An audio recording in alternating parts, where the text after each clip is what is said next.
Am I the meanest? Sure enough. Am I the prettiest? Sure enough. Am I the baddest mofo low down around this town? Sure enough. Well, who am I? Sure enough. Who am I? Sure enough. I can't hear you. Sure enough.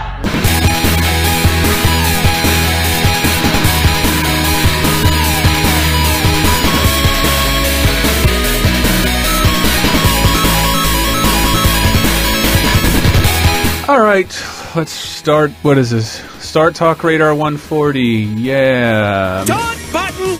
That's my favorite sound from last week. I've been playing a lot of MVC3, actually. Really? Yeah. Is it fun? It's pretty for fun. You?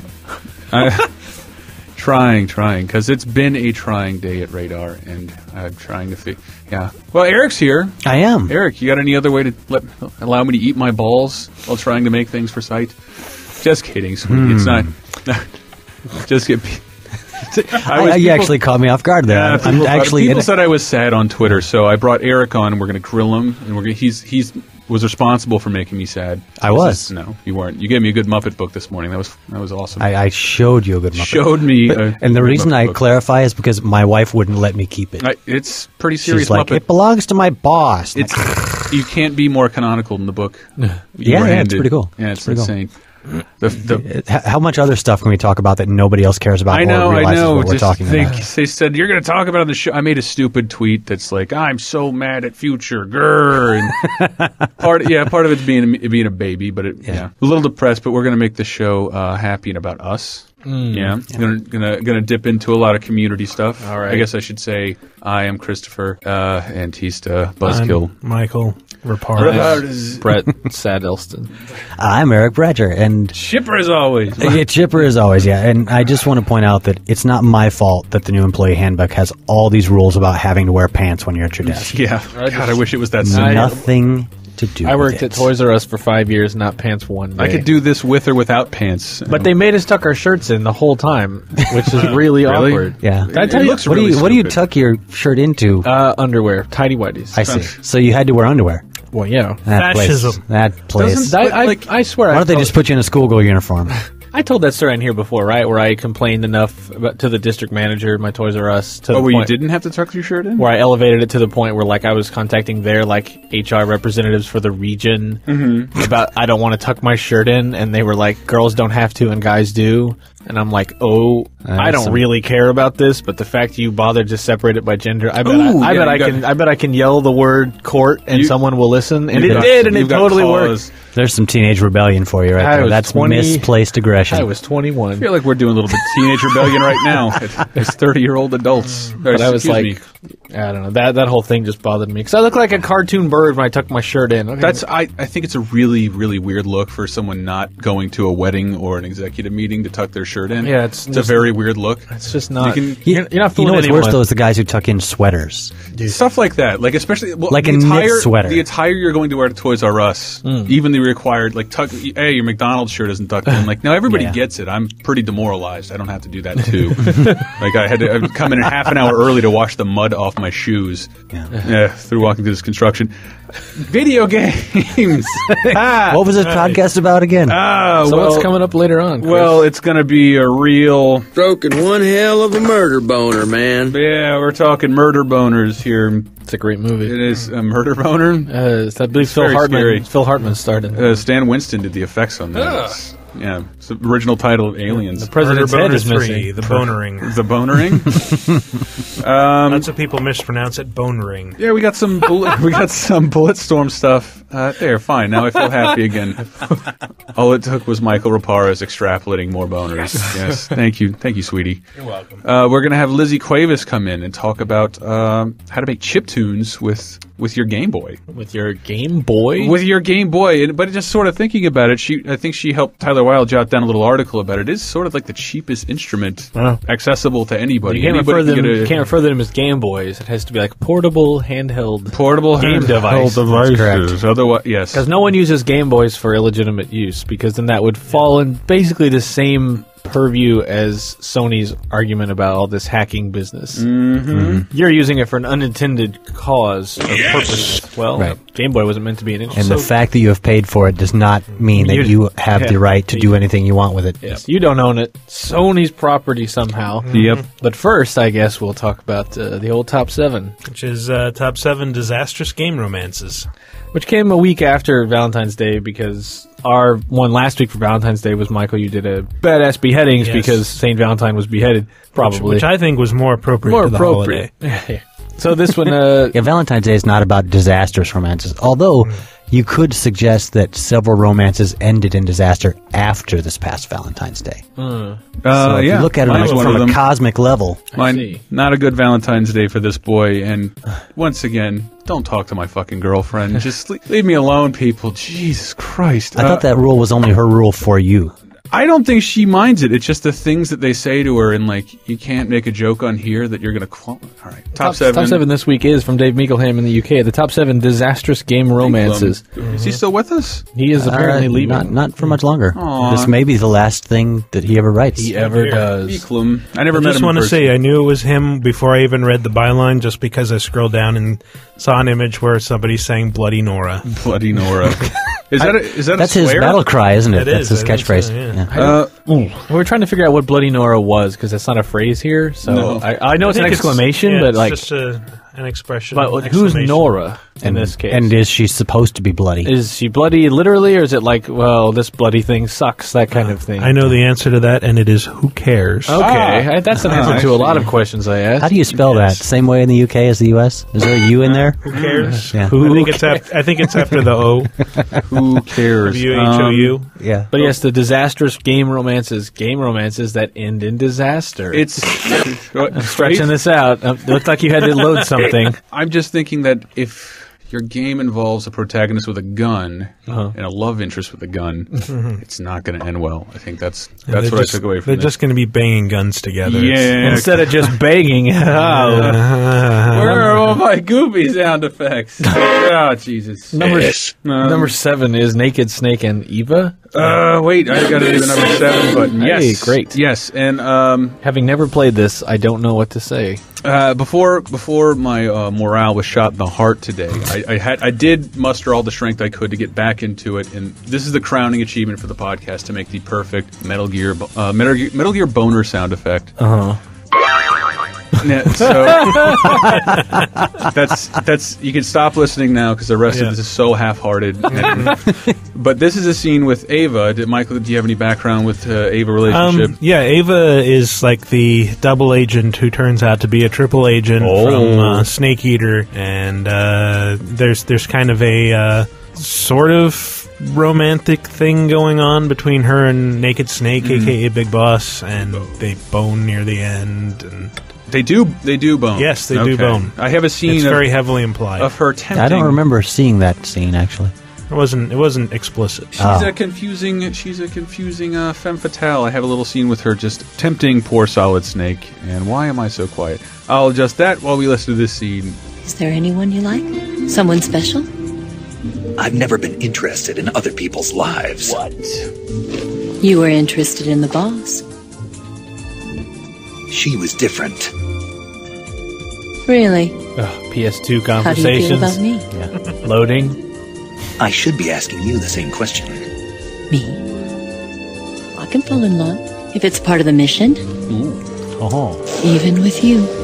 Whoa, that's a long zipper. That's a Mission Impossible right there. All right, just once again, the Metal Gear boner sound effect. I can't overstate how much of an asset I am to Games Radar. Incidentally, spoiler on a 4 or 5 year old Yes, in here. yes. The rest Oh, of that- her mission involves seducing Snake and then stealing some intelligence from him at What? the very end of the game. Oh, You find out, oh man, she wasn't a good guy after all, really. God, I swear that used to be my shock sound effect. You lie! That's good. Yeah, that works. Number 6. Number 6. Max Payne and Mona Sachs. Was this Mila Kunis in the movie? Yes. That is correct.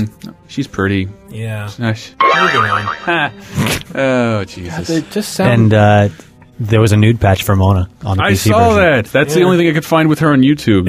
It wasn't even a patch. It was just a cheat. Yeah, it was a cheat. You could swap really? out the character models, and one of them was nude Mona, which like she's lying under a sheet when the model appears in the game, but for some reason it was anatomically correct anyway. It had nipples. Oh, it did? Oh, there you go. Yeah. Did it have pubic hair? I don't remember. It was shiny too. I seem to remember it was very oily looking. Yeah. Sweaty, shiny. Well, it's like she's supposed to be a corpse when it appears, so she's like on a drawer under a sheet. His name is Michael, and he likes to do drawings. Yeah, That's correct. Who doesn't? Roar. And things end up bad for these two somehow, I'm going to guess. Yeah, Well, keep in mind, he said she was dead. Oh, that's never good. Well, sometimes that ends happily. Well, there's like, what is it? She's like, has a bullet in her head that's like inches from her brain, and like, I know that in one ending in Max Payne 2, I think the default one, she dies, and then if you play it again, she can live. with a bullet in her head. Yeah. Perfect. But he keeps talking about the bullet in her brain. Or These sound effects whatever. sucked. I just got my computer back. I'm trying to reassign all these. So she's dead. I'm sorry. I'm working on it. Let's go to number... Dalsum elephant. How did that happen? That was meant for Seth. Number 5, Isaac Clarke and Nicole Brennan. Boy, have I finished Dead Space 2 more than anyone. Dude, I haven't. Wait, what was it? Nicole? Yeah. Nicole, I will the first say, one, is really dead. Yeah. is really dead. Spoiler, use the first letter of every level title and then see what it Nicole is spells. dead. They all spell Nicole It is dead. spells Nicole is dead. She's really most sincerely dead. She's used, I had a dramatic sound effect in here. if you haven't finished Dead Space 2, she does appear again. It's a pretty integral part of the game, so that's not a spoiler, but of course her role in it is, what you would expect or not expect. There's actually layers of twisting going on in the ending and leading up to the Kind of ending. a Yoda with boobs in the second one. And isn't she? playing the final boss of the game, I liked the final boss. I hated the last 2 levels for sure. I had 9 detonator mines and no other ammo. And if you that would be impossible. I think. it really, really sucked. It took fucking hours, and like you think you can shoot those little guys and get stuff, but it doesn't work every time. They don't always give you something. Yeah, Detonator Mine's not good for the final boss. I can say that. It's great everywhere else in the game. Everything in that in Dead Space 1, I liked it, but I'm just so mad at Nicole right now, and I'm so fucking pissed. I hate her so much. The last part of Dead Space seemed to work against all its faults. Yes, it did. And the last 2 chapters are I couldn't believe it. Like, how did you get this out like this? I am miserable. Yeah, this is miserable. It's terrible. And everyone that I talked to who didn't mind it, I just ran. The people said, like, I just you're ran. not playing the game. The game isn't fucking run space. And I didn't get ammo because I had no other choice but running, because Isaac isn't equipped to do certain things like turn around, or sprint and shoot, or defend himself almost at all. He's just an offensive character. I finished it once, and then I went again on Zealot difficulty. Did you really? Yeah. Jesus Christ. And never. I think Charlie responded with, "Those are the words of a madman." Because I was going for trophies because I bought the PS3 version. I think that's what prompted that. And I've got 83% of those trophies. God damn it! So I'm feeling pretty happy about that. Leftover set stuff. It's hard to call this a romance because you never really see them together as far as the main 2 games are concerned. The first game begins. The first game, she's talking to him a lot, and it's I don't know. But I mean, and she does say like, "I can't wait to see you," and it's a mostly off-screen romance. Like, what happened. Yeah, you know what happened. It just like fuck. Do you remember how little he talked? Barely. It didn't speak. I don't know if he spoke at all really in the first game. Yeah, I don't recall. And the only thing that gave him like any kind of humanity was Nicole that kept talking to him. So even in one 2, takes away that like he's doing this to see Nicole again. That's his only real motivation for doing anything. And even in 2, they definitely play him up more and give him a bit more of a personality. He interacts with a lot more people. Sure. So you get more of he's still kind of a blank slate as far as his personality goes, but I mean, he does at least have more interactions. But then there's still several scenes where like you walk in a room and stuff with Nicole happens, or just other things happen in the environment with other characters. And it's something really intense, and then the whole time Isaac doesn't say anything. Yeah. And it's like, so is he a silent protagonist, or is he supposed to be a character with a personality? Because they really just walk this line right in between, and I don't like where they're sitting. They need to decide, is he a cipher blank slate thing? Or he's actually a bald space marine, Brett. What? Oh my god! But then, it's like he'll react to something that happens to one character, and then the next thing, somebody's like fucking head will turn inside out right in front of him, and he's like, nothing, just dead air. I don't like to lose. Michael, I tried to grab your Dead hand air there. I'm or sorry. Dead space. Oh, wait a minute. I can't get anything right also, today. before we move on from Dead Space 2, Sure. one thing. I'm getting hot just thinking about it. Let me roll up my sleeves.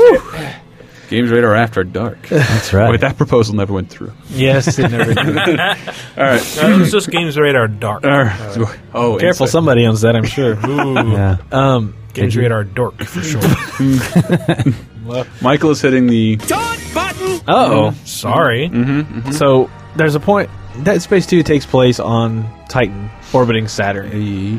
And they do a pretty good job of setting up this fictitious part of the solar system where all this stuff is happening. The first game kind of set up the universe, so it's very much our universe, just, hundreds of years in the future. They lay out, here's how the ships work, here's how these guns work. There's a little faux science going on, so it's very clearly not just some, like Mass Effect. Well, Mass Effect's even our world, but it's, you never see Earth, so you're barely even in the solar system. So they can invent any planet, any star formation, they can do whatever they want. Dead Space 2 has a scene. First of all, every time you see the sun, it is so fucking huge, and I don't think they know how far away the sun actually is from Saturn. So that bothers me a little bit. Are you sure it's our sun? Yes. Yeah? But If it's around not, Saturn. if it's not, we got bigger problems. It's next to Saturn. We're on Titan. Like, it's very clear this is our solar system. Well, you see, Brad, with Aegis 7. No? Aegis 7 in the first game, they can do whatever they want in the sky because what the fuck? We're out on the fringe of space. Who cares? But there's another part. Firefly, just Yes, out on the edge. They looked out and I can't remember the quote, but whatever. Something about the Reavers. They look at black and they looked out in the void of space and saw nothing. Went nuts. Went nuts. But there's another part in Dead Space 2 where you look out in the sky and I'm like, no, there's the sun. Man, that's too big. And I look to the right. There's another giant red star in the sky. It's huge. Mars? Mars is really far away. Wow. It's so tiny compared to the moon I'm on. Sad Arnold when he gets a question right. Mars? No. Stop. And I couldn't get over, I just stared at the screen and probably yelled. I'd have to ask Carolyn. But she's been twittering that lately, so it's very nice. I'm just like, why the fuck do you bother setting this in our solar system? You have another. If there was another star anywhere with that was that big in the sky, the entire solar system wouldn't exist. It wouldn't be the solar system. It'd be a binary star. You can't just throw shit around in the sky like that. It exists in a place. Yeah. It's like making a game that takes place on the highest mountain on Earth, and you make up the fucking mountain. It's like, no, you have to put it on the actual mountain. And the sun in games for me always gives me a sense of proximity. And it just pisses me off. Should have been funnier. It's such a small thing, but I really like space and planets and fucking asteroids, and I read all that shit. And really, step one, you didn't say, "Whoa, hey, we shouldn't have that sun up there. It's too big." And then on top of that, here's another star too. What's a gravity well? Who knows? All right, Are you sure it's Saturn's moon Titan and not some other planet Titan somewhere else? Some other planet named Saturn with rings on it. Definitely Titan. Clearly identified as that. Titan. Titan's the one with the water. Well, the chemical or the no, that's Io is the one covered in. I thought it was ice. Titan, the one with the water compounds. Wait, I'm thinking of Jupiter. Never mind. There's like Io, Europa, Titan. Io's Jupiter, though. If this, look, I'm sorry if you're first. Remember, all I want you to take away from the show is I made the Metal Gear boner sound. Look, I didn't get hung up on that as far as I wouldn't dock points of the game for it, but I'm just I think anyone who's listened to the last 10 minutes would disagree that you didn't get hung up on it. I did get hung up, but not in if I were reviewing it, I wouldn't be like, and what's the deal with... I would have taken a screen of it, though. 3 out of 10. I almost wanted to dock it several points for the last hour. The last two chapters are garbage. Abysmal. It really hurt my feelings. Even though I did enjoy the final boss battle. Are we on number 4? Which is kind of the so many boss battles now are the final bosses are really shitty. And I actually thought the final. I mean, if you have ammo, the detonator, if that's the only gun you have, that would be terrible. That'd be absolutely terrible. And just that, I got to the point where patterns don't work. I shoot her with a detonator, hit her, she reacts. Boom! Thing you need to see opens. I'm trying not to spoil. Opens up, and then the rest of the time it's I can't hit her directly. I have to set up. This is boring. Number 4. What was number 4? Dom and Maria Santiago. Is that correct, Michael? Yeah. Did I say that right? Oh, I do. Yeah. I have this sound because Go ahead, Mikkel. What? Say your piece. What? I want to hear something eloquent about Dom and Maria. No. Come on, you're a Spaniard. You relate to these people. I think they're Puerto Rican. Are they? What's the difference? I'm not sure. They're from Sarah or whatever. Well, didn't you guys colonize them too? Probably. I'm just saying. Yeah. You laid a little conquista dick on him. Oh. Word. Sorry. Yeah. But it's so dumb. It's one of those sad emotional moments you read about in games that aren't about shooting people in the dick and chainsawing them in half. I have to say, like, this is a tragic thing that happens, but it's the most painfully transparent. Like, the moment they said, and you'll meet Dom's girlfriend or wife, Maria. Yeah. And because they say, like, she's going to be in the game. This is his wife or his girlfriend or whatever. I ended up reading a very large amount of their background, and it is sort of tragic. Yeah, they're married, but it's like it's bigger than that. But I know, no. It's like they make a little effort explaining why their relationship is important and why they're close. But the moment I see them, the game is called Gears of War, and it's the most violent game I'll play all year. I don't believe for 1 second Marie is living to the end of this game. Not even for a second. And then she dies like what, 3/4, halfway through the game. It's a very grotesque death, like almost immediately. I have a clip of that. It is heartbreaking. Yes, I thought this is one of few scenes in a game where like I was actually. I'm not saying I broke down in tears or anything, but like I was actually really moved. Like I felt some of the emotion moving in me, because I think because I was very easily able to transplant myself into this situation. Like, what if this was me and I was a soldier and the aliens invaded and they took my wife? We invaded their planet. I was able to do that, and it really sort of, when I put myself in that situation, really affected me. We're going to give Epic in general, we always do a bunch of shit about being over the top, delivering a lot of over-the-top machismo, and we're definitely going to get to that with Bulletstorm. Right. But I thought this was quite a tender moment. For some reason, I couldn't get into it. Tender moment. I have a couple clips from it. I think I played through this with you, Brett. Maybe. I barely remember this entire game. I was a Dom, so I should be very sad right now. Yes. It actually stands out a little bit more because the rest of the game is so macho, over-the-top, ultra-violent. Yeah. Like, you don't expect it to have that sensitive side, where if this is an RPG, you'd be like, oh yeah, this is the schmaltzy part. I don't even remember a lot of connection with the universe that was, or whatever the fuck they're fighting for, other than this and like seeing Marcus Phoenix's house.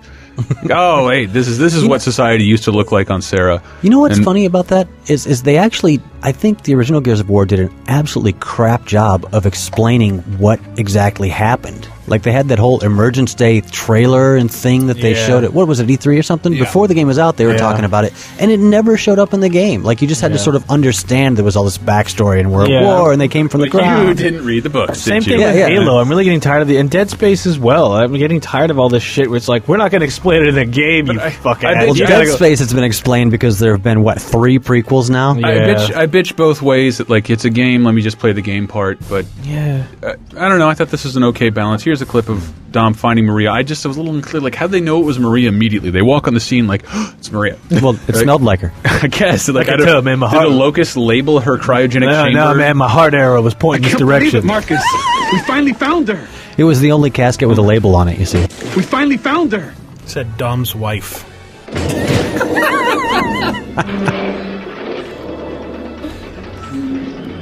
Oh, it's building to something. I had to truncate a lot of this because it's a very tender scene with a lot of sound effects and, what do you call those? Raising fiddles? The kind you see when Everlost goes to commercials? Yeah. You'll hear it. There it is. Oh, there you go, yeah. It's John Williams yawning.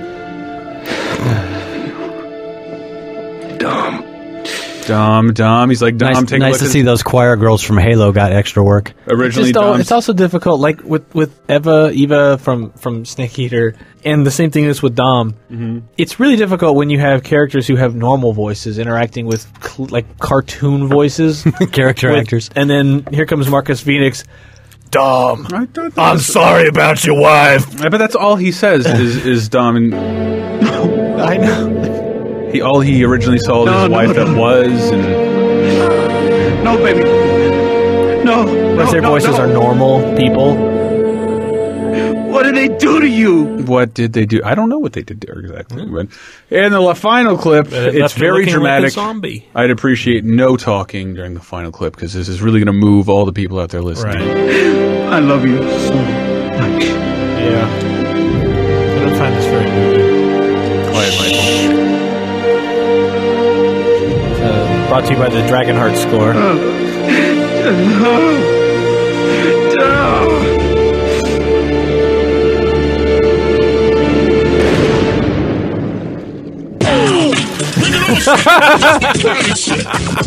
I don't know when I'm going to get tired of using that. It's using everything. It's really good. I do love that Dave found a way to squeeze in a Buzz with a locust face, which is kind of mixing platform loyalties here. Yeah, and I believe we owe Paul Ryan some money for altering a likeness like that. You're right. That's basically the joke, probably. Number 3, was it Metal Gear Solid Boner?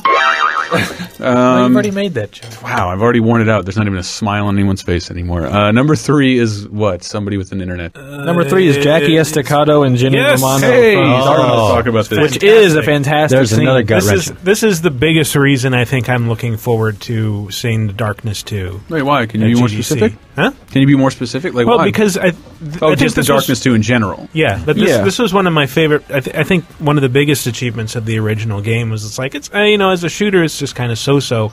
But it really, like, in terms of just a character-driven game and a character-driven story, wonderful. Yeah, Acevedo, is that Estacado? Estacado? Oh, Estacado. I thought you were asking about the actor, but maybe, who knows? You talk about things that help you connect with the characters and help you put yourself in their place. I mean, it starts out you actually relate to the relationship between Jackie and his girlfriend Jenny, because they do something that is just a very boyfriend-girlfriend thing to do. It's just like he comes over to her house, they talk for a bit, and then she falls asleep on the couch while they watch To Kill a Mockingbird. Which you can watch. The whole movie is public on that. domain, baby. Gregory Peck. That's another one where the scene really is effective. And you know what? I think it actually was especially affecting to me because Jackie's a jerk. Like, he doesn't deserve her.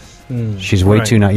And you realize this as you're playing. You're like, wow, I'm a complete bag of ass, and this girl still really loves me. I felt like he was like stuck in a bad place, but he was a good person. He's a mobster. I know, but like he's like Dr. But what? He was raised to be a mobster. Come on, forget about it. Business. It's who he is. It's his family. Yeah, but like all those. That's all he knows. Well, no, like all those loading screens that he has, where he where he comes clean about those stuff. monologues. Those are pretty. They're great, and it feels like he actually feels remorseful, whereas everyone else that he's around acts like you guys just did. Yeah. But you know what though? He's remorseful, but he doesn't stop. He doesn't it. stop. Well, he's like Nico Bellic. It's like, not to quote your mom, but if you're really that sorry, you won't do it again. Right. She did say that once. But Mom never knew I'd get a sequel. So there. This scene is actually the reason I'm concerned about The Darkness 2, because I don't think they can do it again. Yeah. You don't think so? No. I'm not worried about them doing this scene again, or equivalent. I just like the world and the voice acting and all that stuff was so well done. Like, if they can just make another character that's as relatable or something, I'll be very happy. I'll be surprised if they can actually muster that level of emotional attachment. Yeah, that's because what I mean. it's like she's gone. She's spoilers. gone. Like it's and her the scene in the game where she's killed. Spoiler. Is I think enormously effective. It's really good scene. Oh God, I was screaming at my television. It's a torturous thing, and you just want to react and you want to kill everything, and it won't let you on purpose. And there's an in-game reason why it won't let you. That the darkness, the creature itself, is actually holding you back because it wants her dead. Yep. I never finished it. I didn't like the gameplay. It's really slow. The gameplay kind of broke once you got the darkness because I didn't could like mow the through gameplay everything very much. Well, I really enjoyed it. It's just your moves so But I enjoyed slow. everything else. Like, I love taking all the subway trains and all the different burgs and doing all this stuff, but like you walk so slow when you walk up out of the train station. It's like, oh, it's 3 blocks away. It's just 3 blocks away, and it's going to take you 7 minutes to walk there. This one takes place in Little Italy, the new one. Yeah, but I played that game with no map because the map hadn't been installed yet. I played an unfinished version. That was tough. Well, this was based on a comic. Yeah. Yes. Is the second one based on a comic? An existing comic? Well, I mean, it's the universe, but the story was original even in the first one. Oh, it was? Yeah, it's sort of like imagine a movie adaptation of a comic where it basically it keeps certain characters and events but changes pretty much everything. Like Spider-Man. In the comic, like the main character had like this weird green spandex costume, and in this he's just in a trench coat and street clothes through the whole thing. Yeah, they got rid of the witch-lady armor. Which is an improvement, by the way. Yeah, I think so. Yeah, it makes more sense. But it's like they're making a sequel to something that wasn't an incredible success, but is very well regarded by most people who played it. So it seems like the only thing it can do is remain true to what made it special. I don't know. I just hope I have high hopes for such a thing, because it seems like it's. Oh yeah, I was very surprised. I think we were all very surprised to see that this was getting a sequel after how many years? Like I think it came out in 07, maybe. 07? Maybe like, 06. I kind of remember it being something of a failure. Like, it was marked down pretty quickly. That's what it was. The first game like under $30 for the Xbox I think I ever saw. Wow. Yeah, I think that's when I bought it, because it was like $20 or something. Like, although that might have been part of $40. That might have been part of one of those like Circuit City shutdown days where Michael texted me in a fever like, "This shutting down. Games are all 20 free to It's just what? Free game slash down to $7. I believe I got an email and the last words were in all caps. It says, "Pick their boat." Yep. Michael. That's how I ended up with fucking Infinite Undiscovery. I think I bought that copy. The wrapper. I have that, and Fracture. I bought Jericho. I got me some Fracture. I beat Jericho. You played Jericho. I remember that. Yeah, I remember calling you and saying, like, "I'm at Circuit City. Is there anything you want?" Doesn't matter. I was like, Michael, I'm on the spot. Guitar Hero Aerosmith, $5, done. Yeah, could you just grab me a Dasani at the register? Because that's all I want. More expensive than these games. Yeah, just walk over with a giant armload of games, like 20 games, $200. Okay, yes. I'm starting my own game store. Yeah. So number two. Number two is Poop. I hope Michael Leisure Suit Larry and any female member of the human race. Yeah, that's not meant to be. I wouldn't even say those go as far as romances. Like maybe a couple of them through. Well, they are doomed.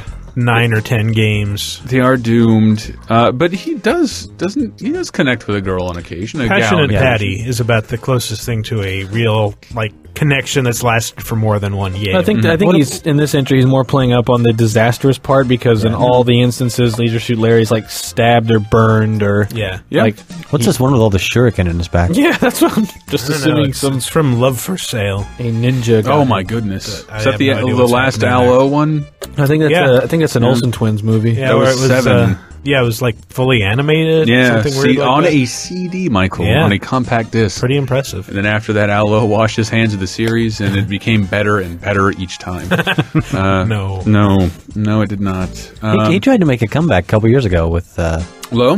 Yeah, he's got a great website. Though. I remember you seeing it in 2006. It was basically an exact duplicate of Leisure Suit Larry, except the main character was like an archaeologist or some crazy, bizarre I thing. find a lot of swinging chicks at the old dig site. Indiana Bones. It was an Xbox game. I'm surprised that Telltale hasn't tapped in to do things for them. Yeah, I know. We've got a preview of it somewhere on the website. Telltale is where all old PC games go to die. We know this now. Did you see that news that Brian Lee O'Malley had turned down Telltale to make an adventure game out of Scott Pilgrim? Yeah, that they were the first ones to approach him, and he turned him down because it wouldn't have been right for the. He wanted a fighting game. It probably would have been boring, and Scott Pilgrim's all about moments of grandeur over boring discovery. I would have only liked it because they would have loaded it with a ton of game references that I would have loved.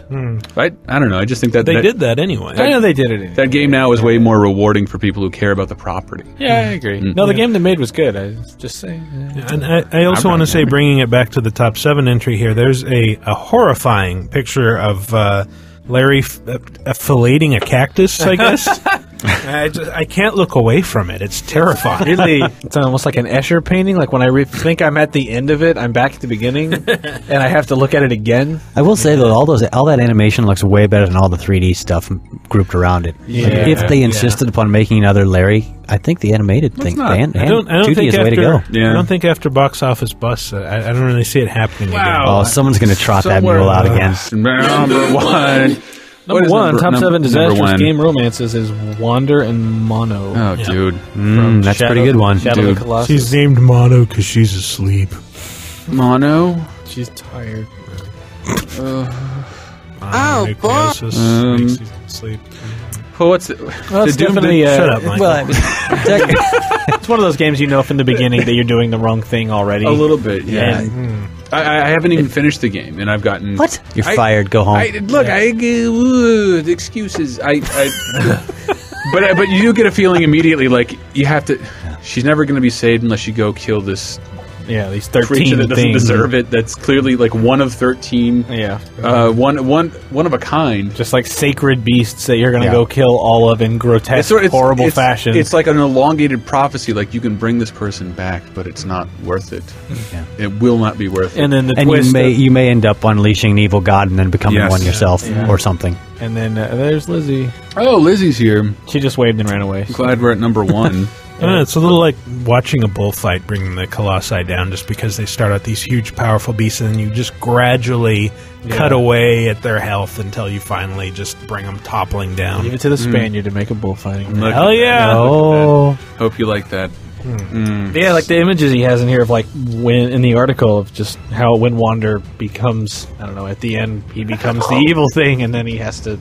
You'll find out when it's in HD. Kids. Very strong. Yeah, the HD collection comes out and I can't wait to play through. I'm going to play that. See, that's why I haven't finished. Because I loved it on PS2 and it does run for what it's worth widescreen 480p, so it's already as good as a Wii. The distancing, the fogginess, the general pop-up nature. There's not a lot of fog really, as far because I mean most of the time you're just dealing with the Colossus. I know, but I can't wait to see what it looks like. It's one of those things where it's like the game kind of chugged. It's chuggy. You could kind of tell that it's like if this just had better hardware to work with, it could be really awesome. I really was regretful when it came out that they hadn't sat on it for a few more months and made it a PS3 launch. Yeah, that would have been. I would have bought a PS3 day one. God, like those graphics and PS3 level textures. Instead, we get a remake in HD, which is still going to look very nice. Yes, it will. But just still, the thought that they could have just waited a year with Ico. We'll get to mispronounced games later. Well, we still have Last new one. Ico. We still have Last Guardian. So Ico. We still have Last Guardian, and we still have more stuff ahead. Yeah, then you're reborn as a creepy baby or something.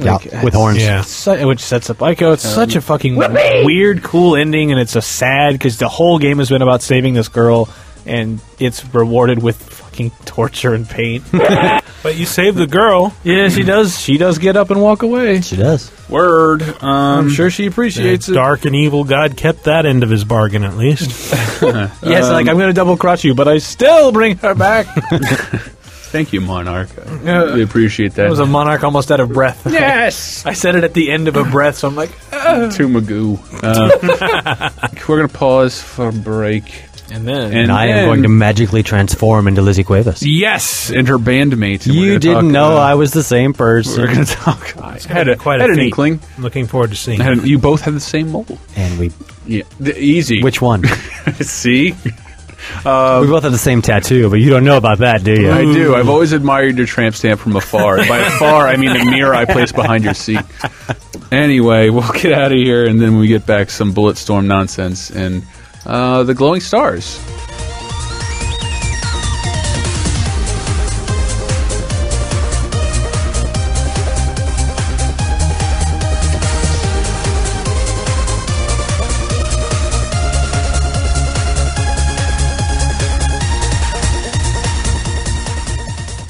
This is Frank Shamrock, undefeated Ultimate Fighting Champion. You're listening to TalkRadar on GamesRadar.com. Alka-Seltzer brings you Hilltop House.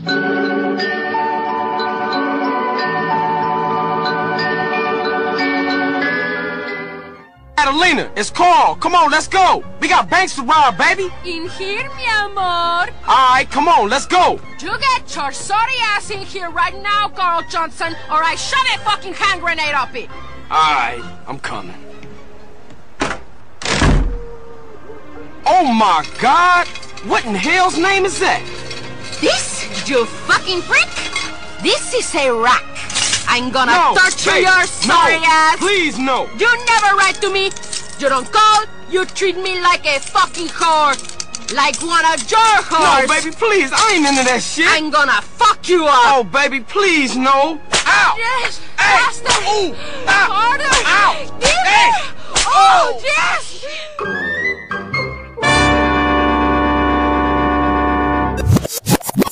TalkRadar. This show am good.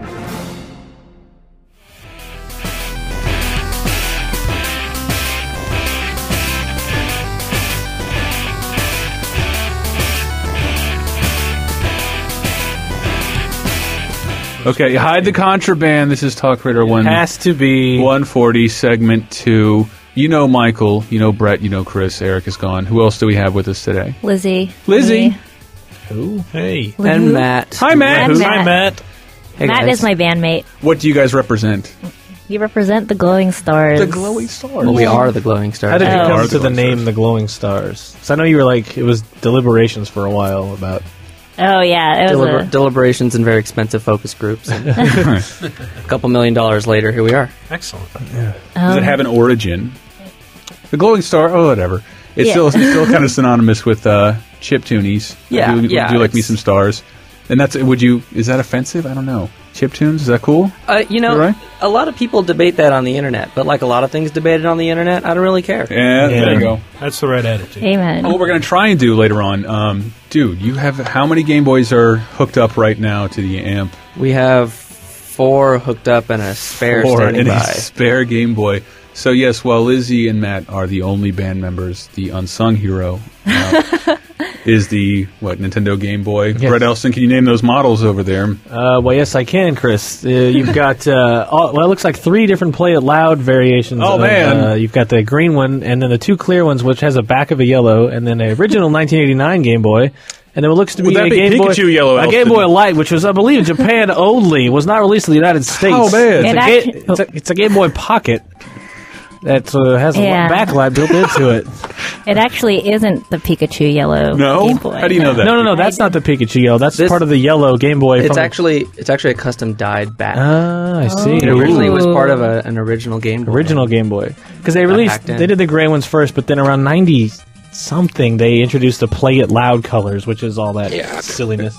Yes, that's all I can contribute to this. I want to get into this and this. That, and I'm maybe the only one here who's as big into NES and Game Boy music. This to a fault, I think. Okay. Because I'll fucking talk. I dabble. Stupid ears off. I mean, we make it. So I know.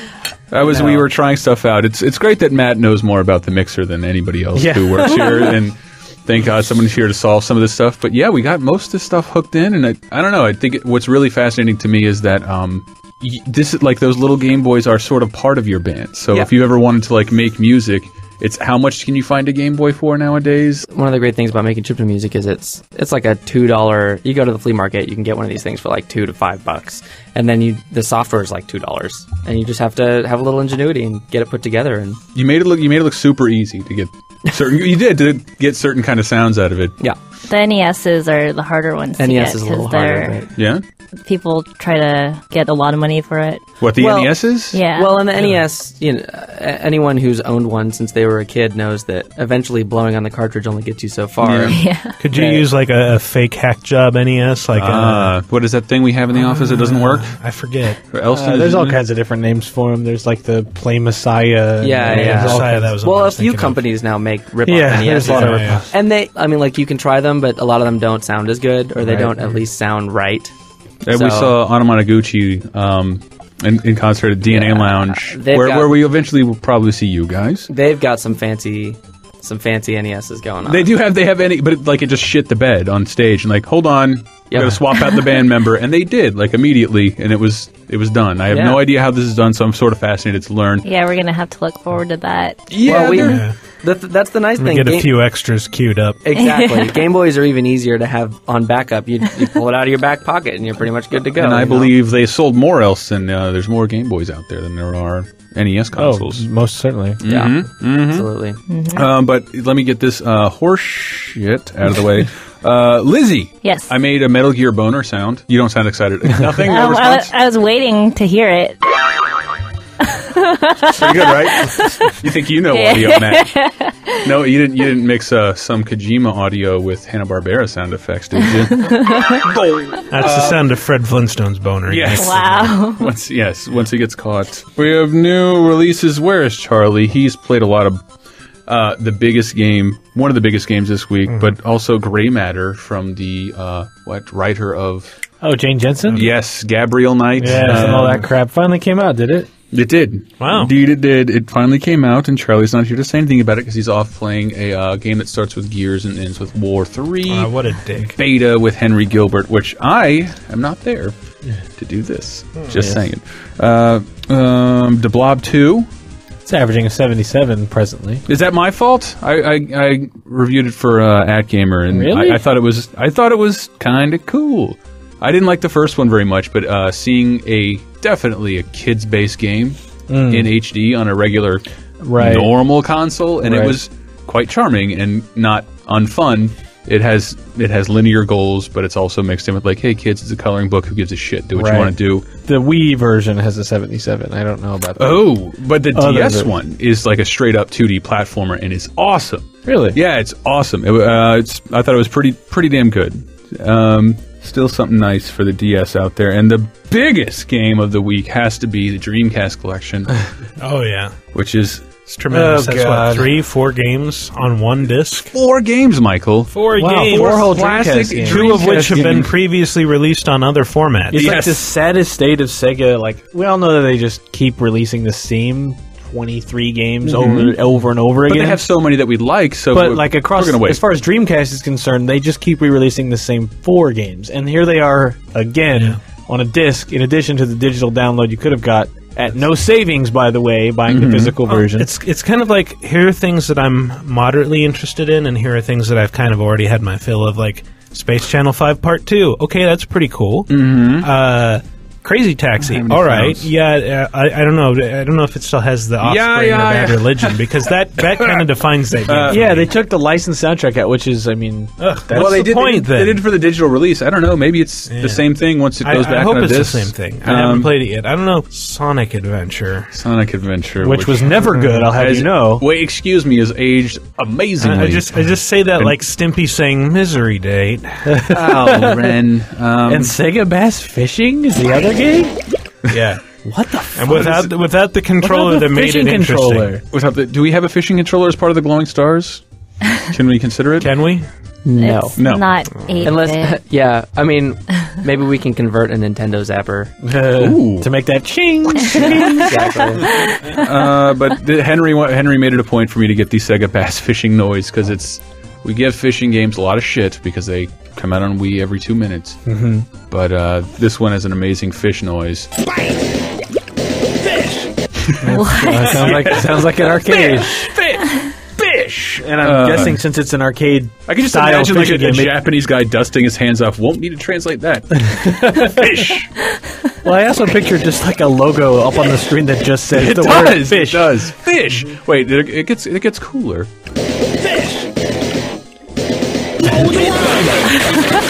Whoa! And off it goes. Hold your rod. Yeah, your rod. Even like innuendo aside, is the controller. Don't tell me to hold the controller. Like all it's missing is a fish get.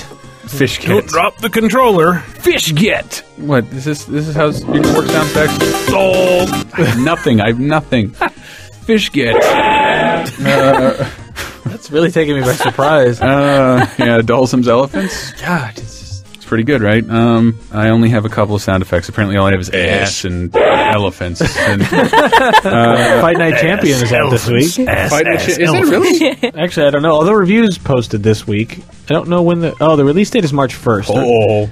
So the release date's next week, but all the reviews for Fight Night Champion are going up now. So we have to wait a week before we can say it sucks. Fish. Sure, it's averaging an 85. Oh, okay. But I mean, I know we put up a review today, but I have not read it yet because I was busy. Nor have I. Also, I don't care about Fight Night Champion. Well, but I'm guessing Chris is roundabout. Also, stay staggered and delayed. We also have Killzone. Yeah, that was the game. Killzone 3.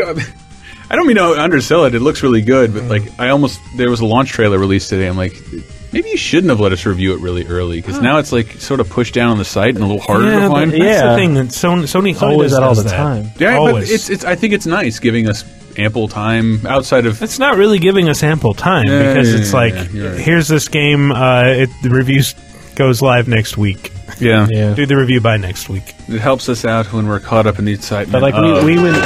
Killzone. We went through Killzone 3 like, what, 2 it's or 3 David weeks? Carradine movie. 2 or 3 weeks ago, I guess, when the embargo was up. I mean, you gave it a 9, said it was much better than 2. So. It was, yes. But Michael was like fairly surprised. Like every complaint I have has been like addressed. Of the second one, has been I have no addressed. interest in Killzone as a series at all. But I mean, that trailer sold me, and then I don't know. I still have like lingering guilt of buying a PlayStation 3 so many years ago for $600. So I still feel the need to play games on it, even though games that can't be played anywhere else. Yes, like it's an exclusive, so I feel the need. Like maybe I will check out Killzone 3, even though I passed completely on 2. But 3, I'm entering the period of curiosity. Well, I guess that's how they got you to spend $600. There you go. That is but now it's a clang noise. I really did like. I've heard a lot of complaints in the weeks since that review was published. People just.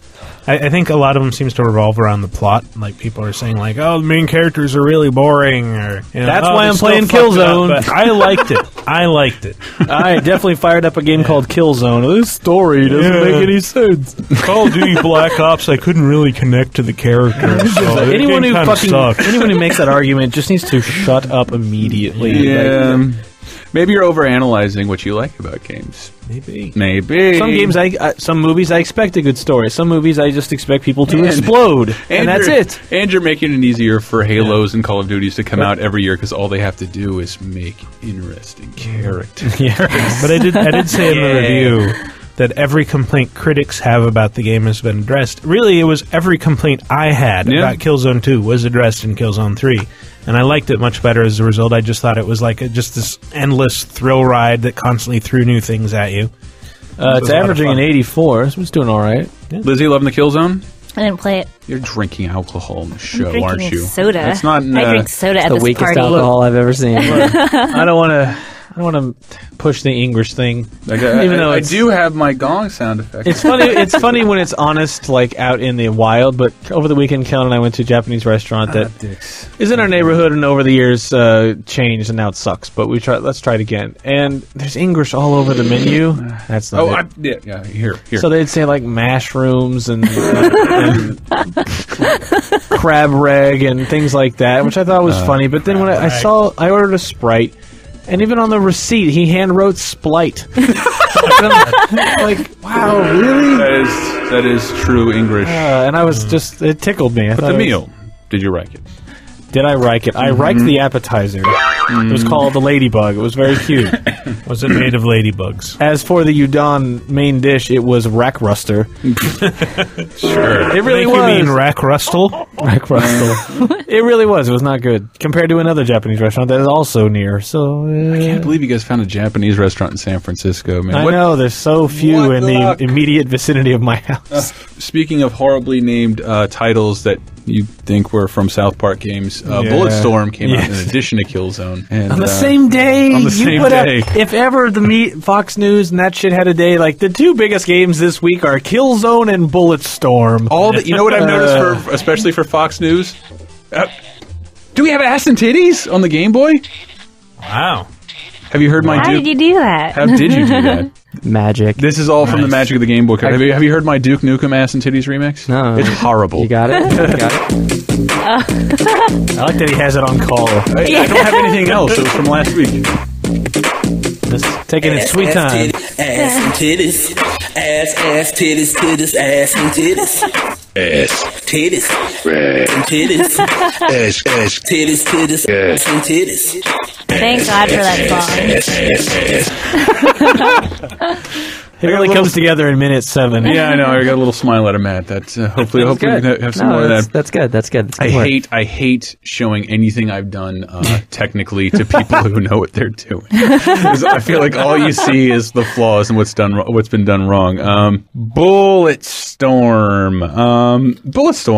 I did want to redeem Epic and Cliff Chrysanthemum Blazinski, whatever we call him now. Like it gets a big dude bro. There's a big dude bro vibe to it, and I wanted to just some of Gears of War isn't about that, even though a lot of it is chainsawing guys and screaming. But the intro, Charlie wanted me to highlight. The sooner you answer our questions, the better. This is their interrogation scene in the beginning.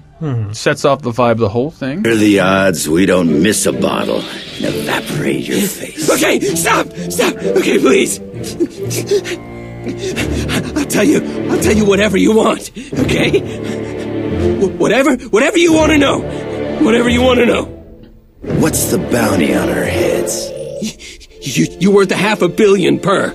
$500 million per. I think actually that might have been how you set your controls in the beginning, by like shooting a bottle off of a torture victim. I don't know. I thought it was Charlie made it sound very creative. I wish he was here, man. He knows. I wish you could see it. God. Yeah, I love the rest. I do love all the dialogue in it. It's very over the top. And well, now I appreciate you being honest with us. No, hey! What the fuck, man? I told you everything. Yeah, but you tried to kill us. See, telling us why doesn't earn you a reprieve. Oh. Yeah. Son of a bitch! I told you all I know! Shut up. Just like what? Warning. Airlock safety released. Hey, third bounty hunter this week. Toronto is stroking one hell of a murder boner, man. Let's go loot a few Confederate ships. Earn our bounty. Bounty. Oh, wow. No, it just occurred to me, Bulletstorm and Killzone are like two completely interchangeable Bulletstorm and Killstorm. Yes. Mm-hmm. Or Bullet Kill and Zone Storm. Zone Storm. Damn it, Zone Storm. Zone Storm was great on Atari. Yeah. Such a great game. I had the high score on Zone Storm. What else do I have? There's a lot. These are clips just Charlie highlighted for me. Kalefer. That's really difficult. I can this see why should it's give you a real murder boner. This is meeting the lady. Fuck you! Jesus Christ. You know who we are? You're the suicidal limp-dick retards who tanked us. Easy down.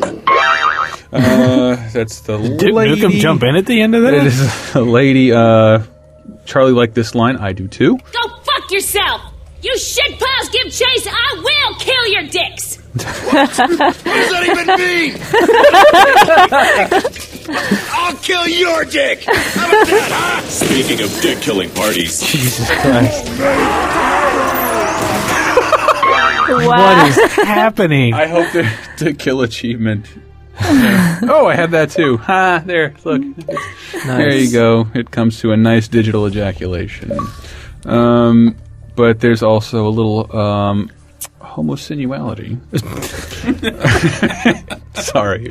Henry and I were talking about Mr. Show sketches earlier. Yeah, that's a good one.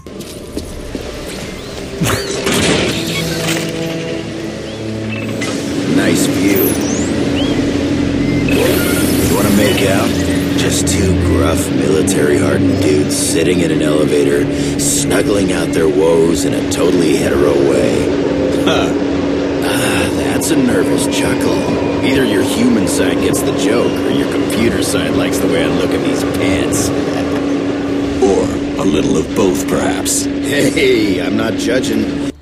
Yes, that would all make sense if I had the necessary context to know why someone is a half computer. Also, I don't have the answers. I don't have. Isn't this also David Hayter? Is it?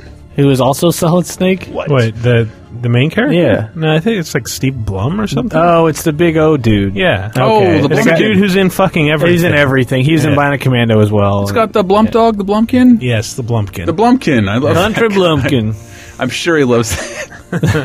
I'm sure he loves his Urban Dictionary nickname. There's also another lady quip. Spent half this trip swimming. Yet you still reek like sun-baked asshole. More sun-baked asshole. I love... Okay, I'm just going to burn the prologue. No idea what's happening. I have a feeling the Bulletstorm squad... Storm is upon us. ...is recognizing what they're a part of. And I'm guessing finding their enemy. We're on schedule. Hey! What the fuck? I told you to rig these to blow, not check your goddamn email. What are you doing on here? What am I looking at? Every hit we've done. What? We've been killing innocent people. No way! Was a reporter. Just finished an article on Serrano's corruption. Yes. A journalist wrote an article. God damn. All these guns and we're murderers? Maybe. And General Serrano, I have a... What you calling me for, ass maggot? Are you calling me from the job site? You ignorant piece of shit! Shut the fuck up! Wait. You get Arlie Ermy to be the bad guy? Did he just break the F-bomb on our show? I think he said maggot. Let me go back. General Serrano, I have a... What you calling me for, ass maggot? It's maggot. It's maggot? Either. It's maggot? We don't Even with all this retarded dialogue, they're not going to do that. We don't have the Jackie Robinson of the F word. Which one is it? Go to foxnews.com and vote. Yes. Is this dialogue? So one thing they'll appreciate. Which they'll attribute to Killzone. Yes. Of course. Because they won't bother to research it. Yes. Oh, you have been commissioned to kill, and I love this guy.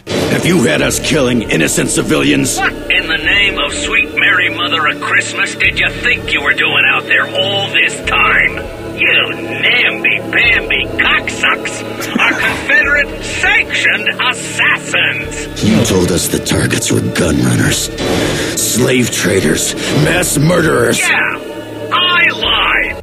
Did they get the fucking sheriff from Dukes of Hazzard to be the bad guy? Sloppy shitheads, you killed him to cover up what you do! And what exactly do we do? You serve proudly at the pleasure of a general of this confederation that you love with such a fervor you would gleefully sacrifice your maggot dickless life on my say-so to keep her safe, your commanders happy, and your government's sovereignty strong. Now, you festering assholes, either make with one sweet and sloppy apology, or I will fuck up your lives. I am gonna kill you! There's a bullet storm. Man, what the fuck? I wish Sarge and Halo talked like that. Me too. Would have been good. I would respect him a little more because he's from the front lines. He's clearly seen some shit. Instead of just saying go. And by shit, I mean civilians' brains. Master Chief, walk forward. What the hell is that? Work it. It's a duck rapping. Work it. So this is an exclusive Glowing Stars I'm track. curious, these Game Boys, is there like a sequencer program, or are you actually just playing sounds as you hit buttons? Yeah, well, this one is running a sequencer called LSDJ, and actually those samples are built in as a joke, pretty much. Really? Because I thought they were completely serious. Oh yeah. They're sort of like that one rape game you get when you get a bunch of emulators. Oh yeah. When you I think that's the one that turns on when you turn on the Dreamcast with no disc in. Surprise! Yes, the glowing raped reindeer. A thousand Dreamcasts turn on simultaneously. Yes. I think you mean the growing lape reindeer. Oh, is that joke played out? Can we stop now? I don't know. Would you like to hear the Metal Gear Solid boner again? Yes. So what would? Okay. Traffic on the 405. Transporting, Chris. I'm glad you transitioned us out of that because we gave Bullets 1 out of 10, and none of us have anything to say about it. Nope. And, I got to play. None of us have played it. Yep. Exactly. And so we're just going to go into our little Glowing Stars piece. Hi, guys. Hi. Hello. Hi. I've never called you guys that before. I know, it's so weird.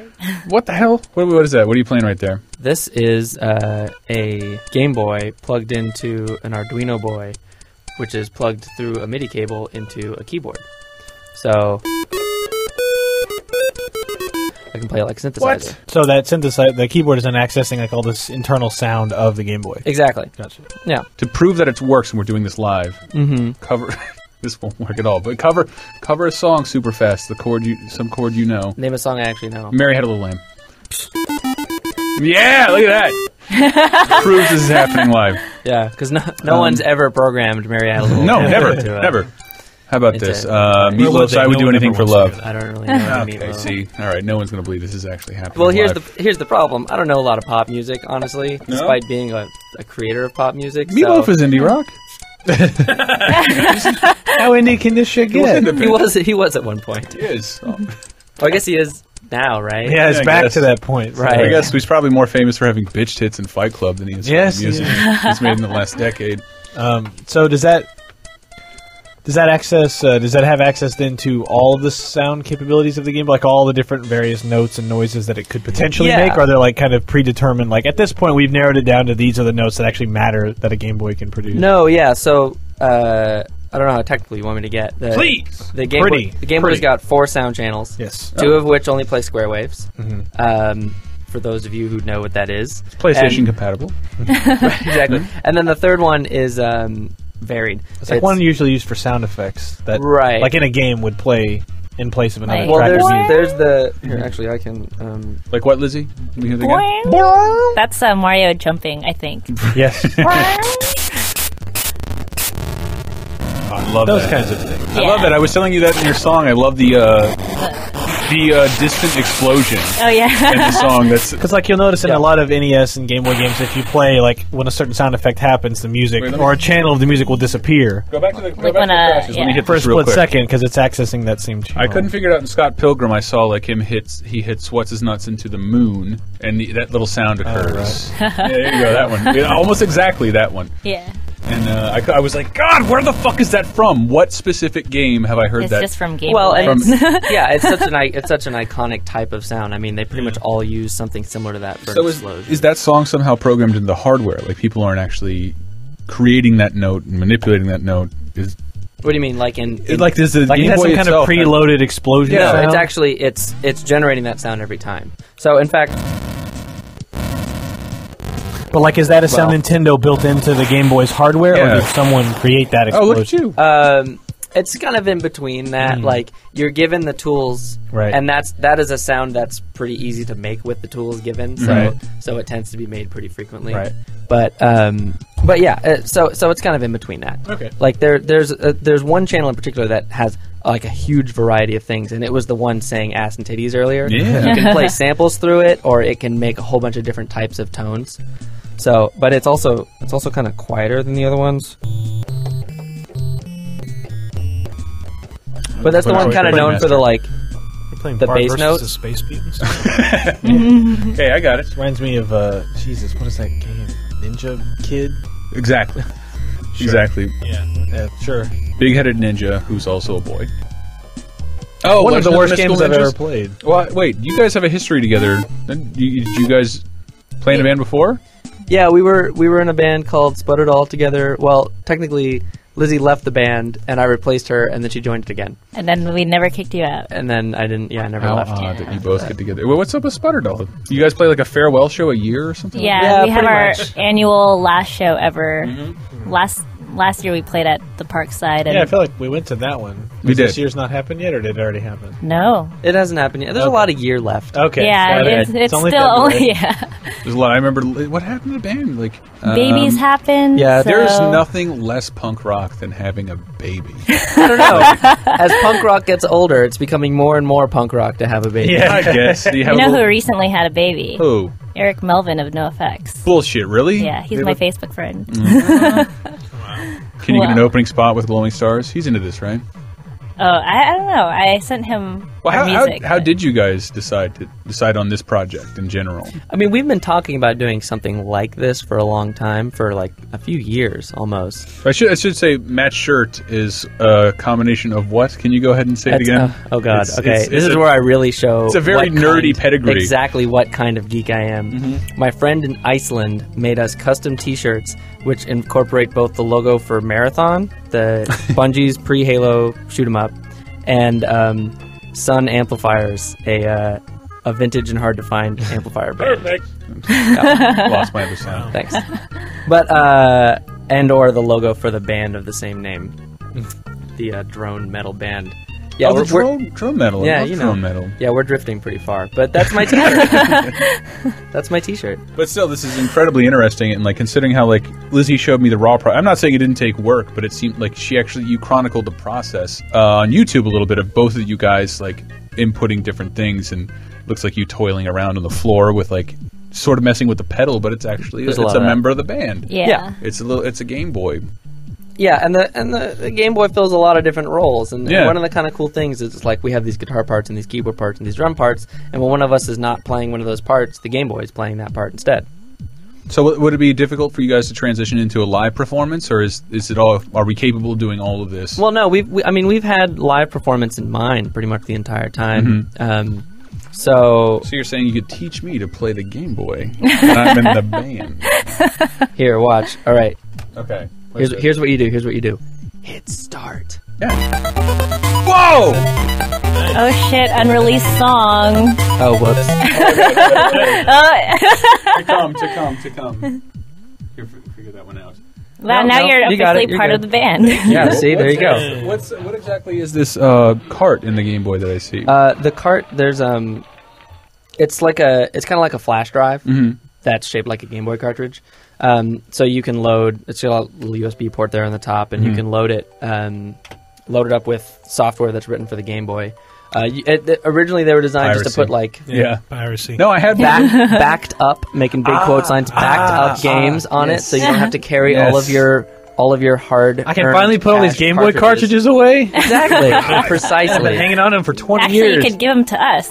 Yeah, or you could give them to us. Well, does that help you to get a Game Boy cartridge of some kind? Well, we have other plans for releases in the future. We're kind of trying to collect old cartridges that I have a bunch, but they have to stay. Yeah, well, you're a bit of a collector. It has, but yeah, I showed him your Spider-Man collection. What of GB games? GBC, both of them. So, is there something? Is there data worth you mining from old GB carts? Could you? Not really, because you seem to have access to most of the sound. So yeah, it's when there's a sound that you want that you can hear. I mean, LSDJ, the program, the sequencing program that we use is pretty capable of replicating pretty much. You just have to figure out exactly how to replicate it on there if you want to replicate it. But we don't always necessarily want to do that. You know, like there's a lot of new sounds to be made with the Game Boy too.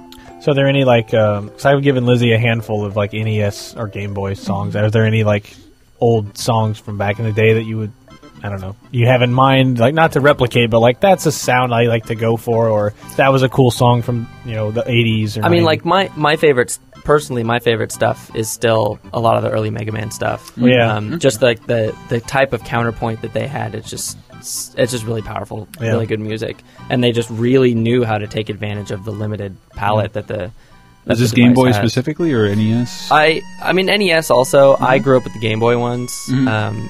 The Mega Man 4 in particular.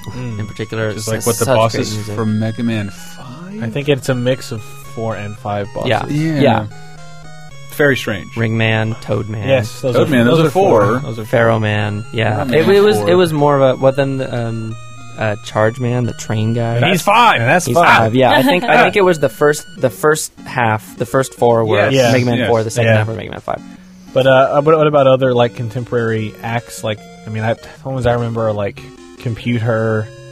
Oh yeah, and I don't know, just any other bands that you've listened to and been like, that's a cool. Yeah, I mean, avenue to proceed. Onomatoguchi is always inspiring. Yeah, it's fucking great. But they do our theme song, people. Don't ask again. Yeah. There's this other guy that I showed to Lizzie that we're really into now, who goes by the name of the J. Arthur Keen's Band. And it's this one guy. I mean, he's pretty well known now, but he's from Canada, and his songwriting sense is just amazing. He's really great. I was wondering, like, do you have a favorite Game Boy song that you could play a bar from just on your keyboard? Not off the top of my head. Not off the top of your head? You know the Mega Man theme, right? Oh yeah, That's pretty good. Mega Man Tree. I can only play one note at a time, unfortunately. Or I'd give you a little bit of a better arrangement. That's all right. No, but that's I don't know. I think that's the curiosity is. I mean, you are musicians. You can read music. Yep. You know notes, this and that. I wish I had better terminology for you. No, that's I know. It's really difficult. Great. Writing Game Music of the Day articles every day for the last year. Yeah. Like, I love game music, and I can write my feelings about it, but then I'm like, just listen to it, man. It's so awesome. Man, that melody is great. Yeah. Just say modulation. Modulation. Like, I knew square wave and that, but I'm like, I don't know the proper application of it. Like, is this an okay time to use? Like, I kind of do, but I know it's that part where I know crescendo kicks off at the beginning. Well, like, I know guitar solo at the melody. It's like I know just enough of like that chiptunes terminology to sound like I know what I'm talking about to someone who doesn't know, but enough to ruin what I'm saying to anyone who knows it at all. Like you. And part of the thing is, a lot of the modern game music stuff, it's like it's great stuff, but it's pre-recorded stuff. It's not like this early stuff where it really had to be sequenced into the device, and it was very complicated. But you're still programming the stuff in, like by hand. Right. Well, yeah. I mean, that's what we're doing is closer to what they did. I mean, a lot of them had to like code it from scratch without being able to hear it. This is pretty convenient. You can kind of hear what you're doing as you go along. Do you think this is easier than people who originally developed sound for the Game Boy? Oh, absolutely. Really? Yeah, absolutely. I mean, there's a bunch of 12-year-old kids doing this. I mean, I don't know how good all their music is. No, I think you're right. There was no USB 2.0 like and feed. So all this stuff you've brought in here, like, were you guys going to like run through like the steps of how a song is created? Yeah, if you want. I want to hear. I want to hear because Lizzie actually has a guitar. Strum something for me, Lizzie. Can you hear that, audience? That's Lizzie playing the guitar. It's picking up pretty well. Look at that. Oh, we have Matt on the keyboard right now and Lizzie on the guitar. Come on, keyboard. Oh my goodness, is this the new track? Getting to the last Wiley bar, hurting my feelings with the pig. And I know what my name is. I'll never freestyle again. This is dope. All right.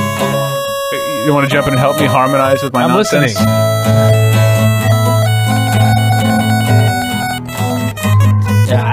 Yeah. Now, which is the game? Like this Game Boy has a knob and a switch. Oh yeah, which I believe is capable of launching a space shuttle. This is also that's exactly what it does, but it also creates a little bit of interference. I flip the switch and then the space shuttle launches.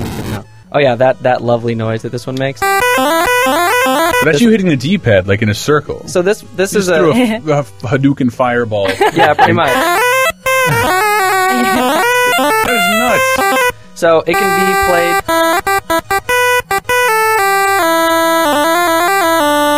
played. It's this program called Muddy GB that was written by someone in Japan. I don't know. All the instructions are in Japanese, so I've just had to kind of trial and error figure out how it works.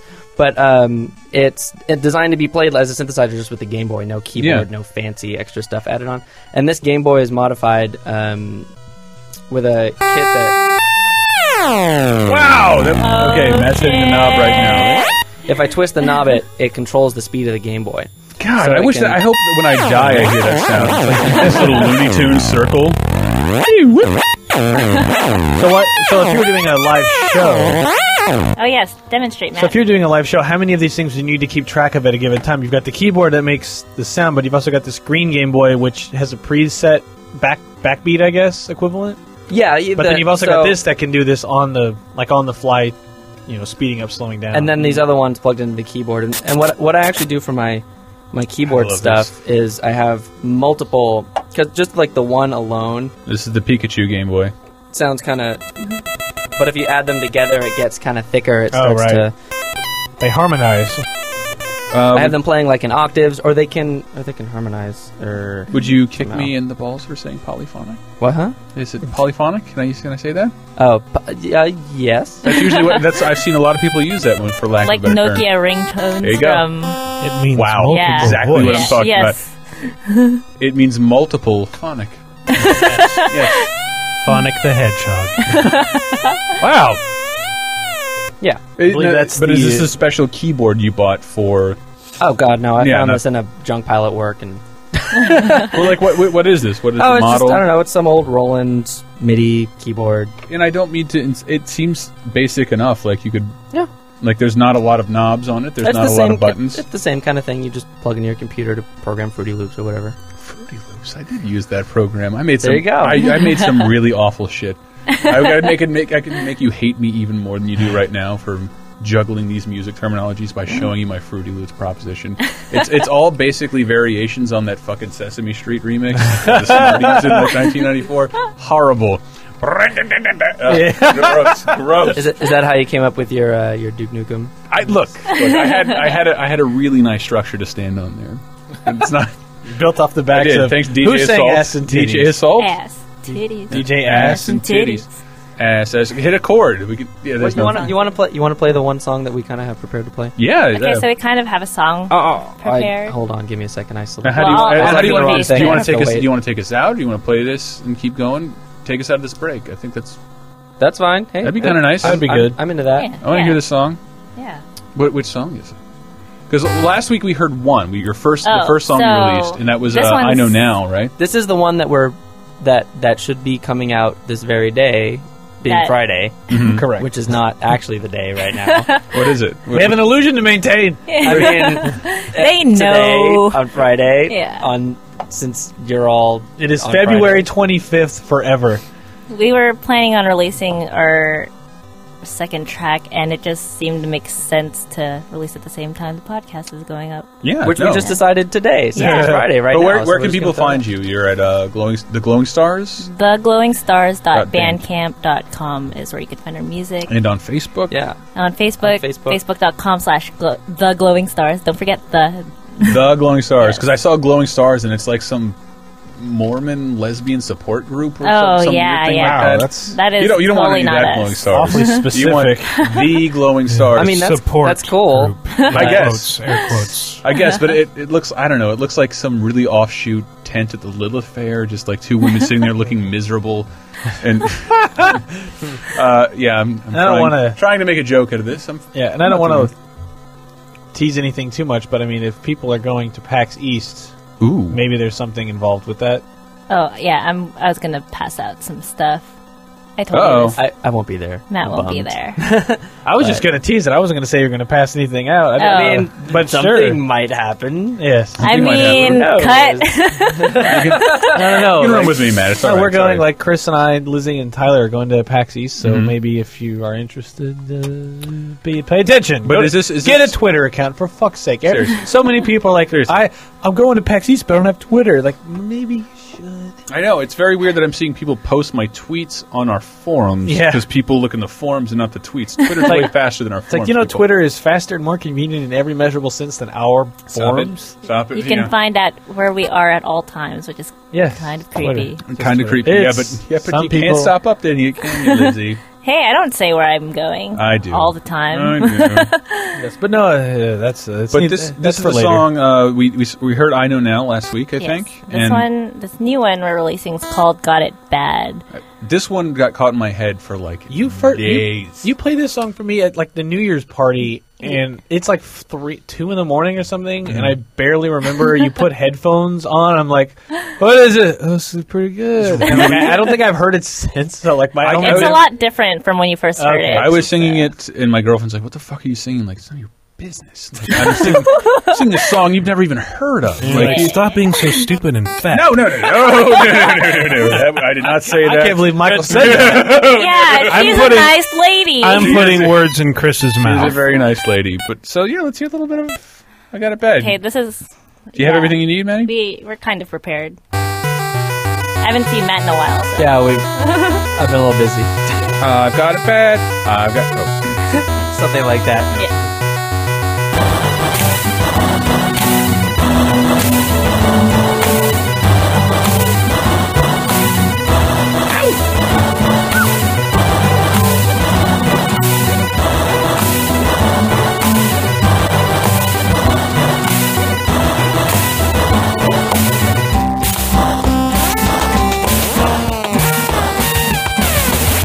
This consumption, this unordinary junction has left me feeling not quite like myself.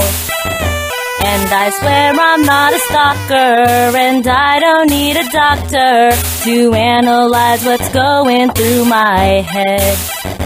Is it me? Is it you?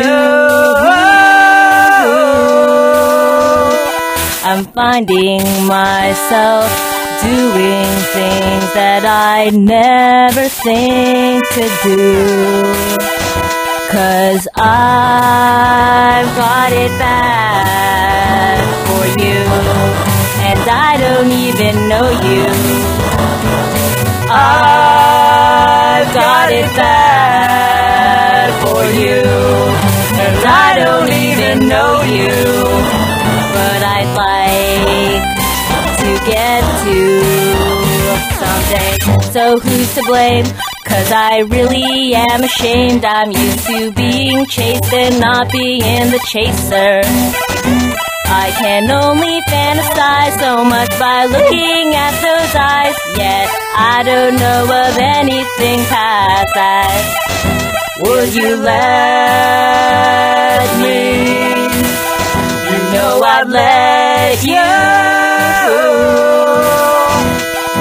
Love to know more than just the way you move.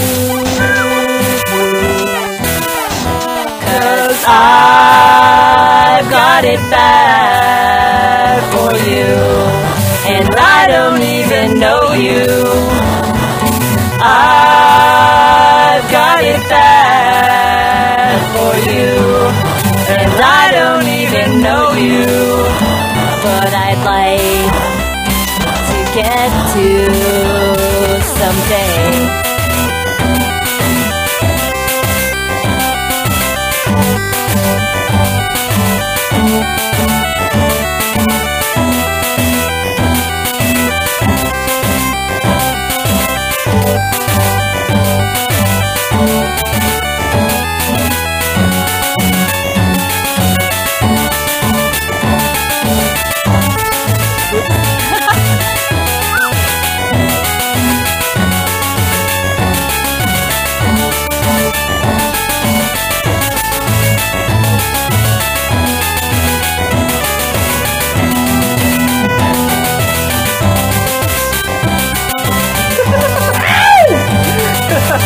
Excited.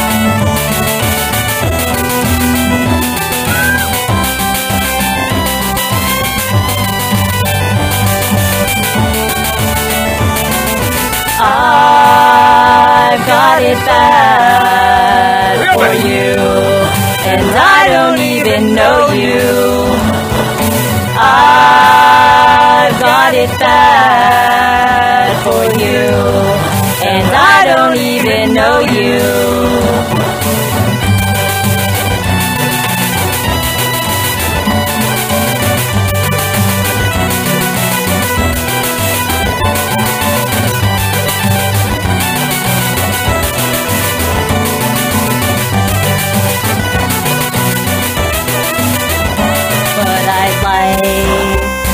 To get to someday.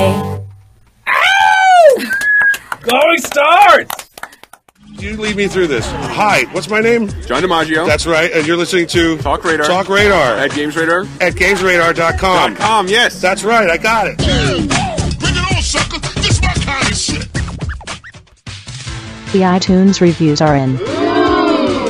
Twishart says, a wonderfully pungent gaming cluster shard. Kyrian BC says, spawned from the heavens, absolute brilliance on so many levels. Melzul says, pants-crappingly hilarious. And Game Dad says, the constant belching and F-bombs make the podcast feel immature.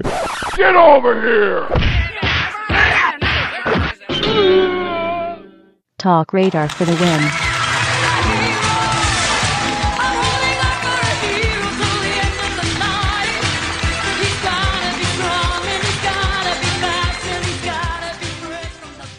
Does anybody want to listen to the rest of this motherfucking podcast? Yeah!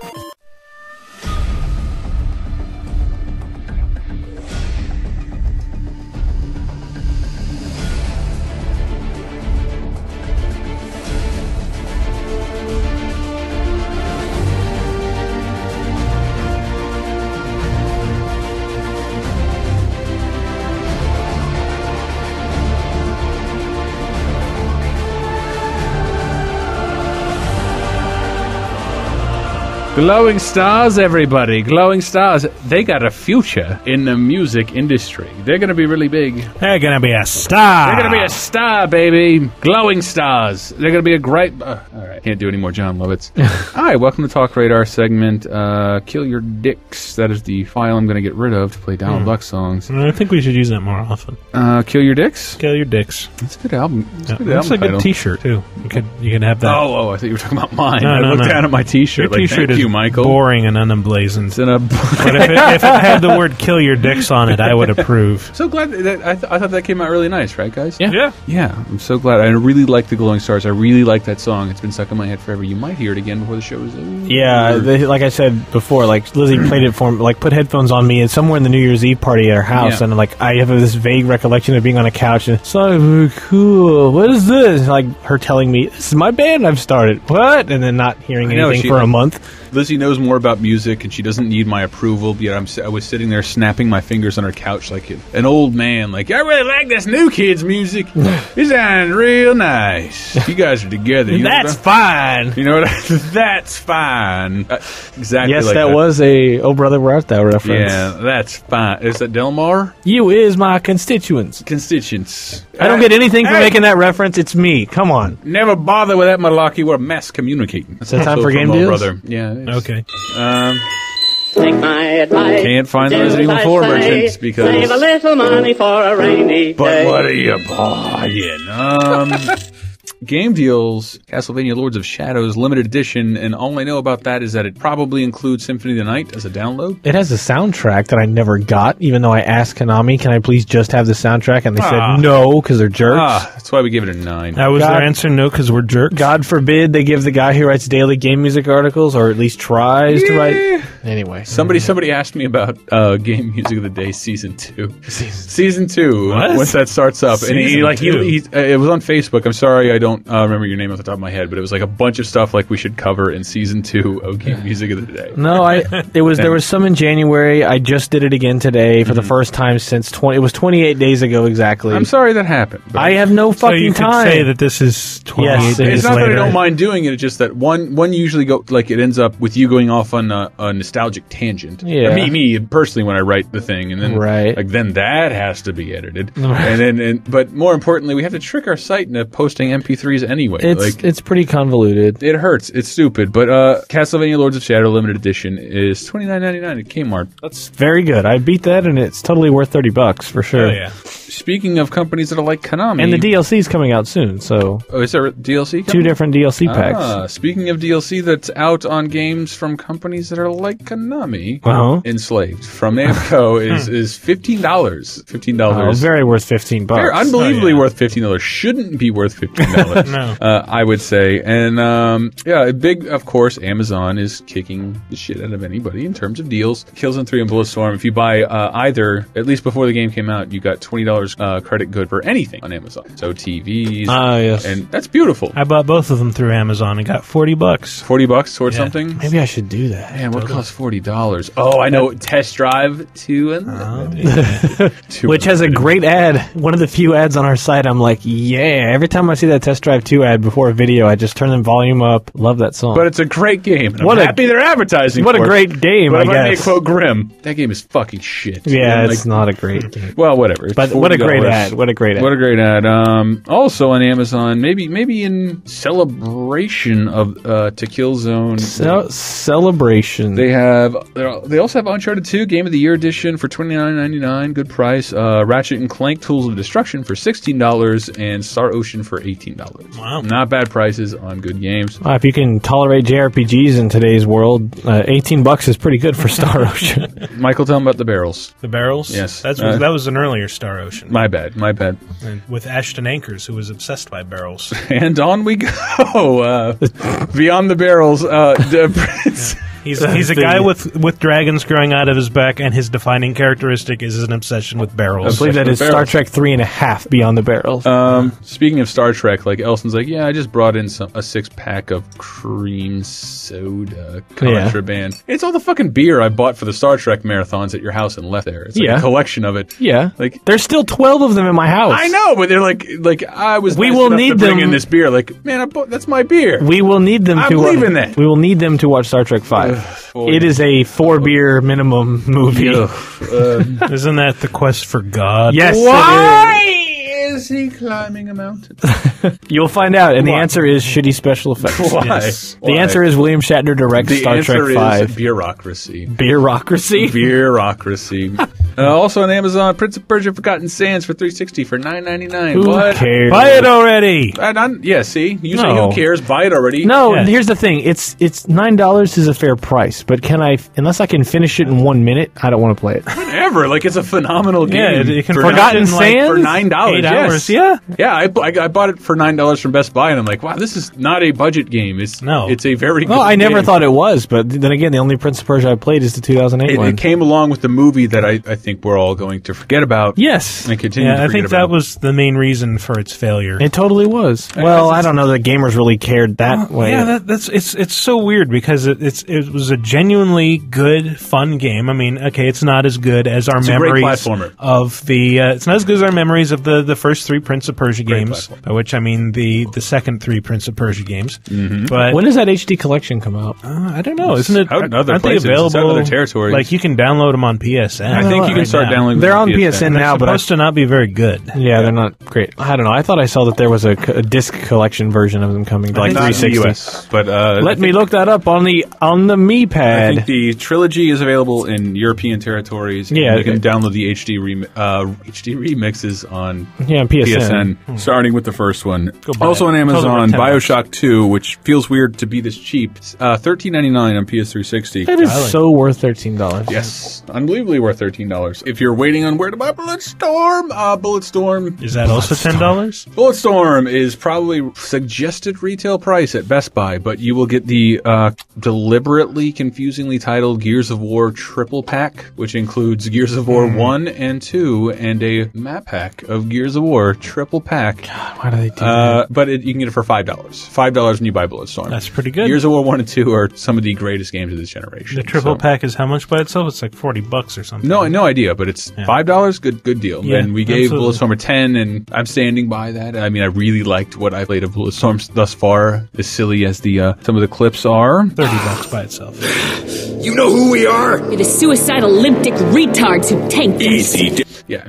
Don't talk about TalkRadar like that. Yeah, apparently the Classic Trilogy HD collection does come on disc form on March 22nd for $40 for PS3. As far as 360 goes, I'm still not sure. Okay. Anyway, It's like a month away. GameStop has New Vegas, which is a Fallout game, I believe. I want to play that, but I just don't feel like it's really worth the trouble. hated it, but I loved it. I hated I it. know loved you're it in spite of all the reasons to hate it. I know your attractive, intelligent girlfriend enjoyed the music. Yeah, I did too the first 40 minutes, but Jesus Christ, that was ridiculous. It loops so fast. Like, Oh, really? Yeah, Oh, God. Yeah. I played the GTA games have several radio stations that don't loop anywhere near as much. And it's not like the load times also account for time lost, so you can easily jump from one part of the level to another and hear the same fucking song. And it's all Sinatra, is it not? Yeah. It's no, got well, Blue Moon. it's Sinatra, it's Dean Martin, it's, a bunch of shit. I was fortunate enough. Now, there's a lot of good songs, a lot of country songs, but the thing is that there's so few of them, and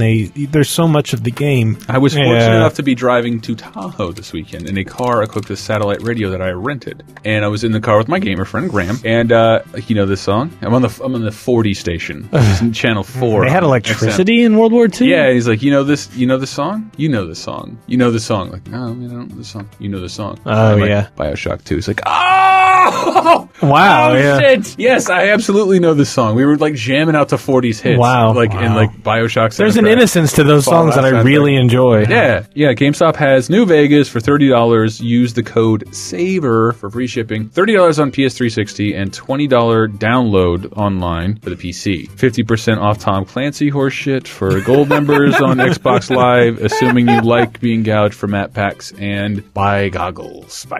Oh man, Conviction really held up.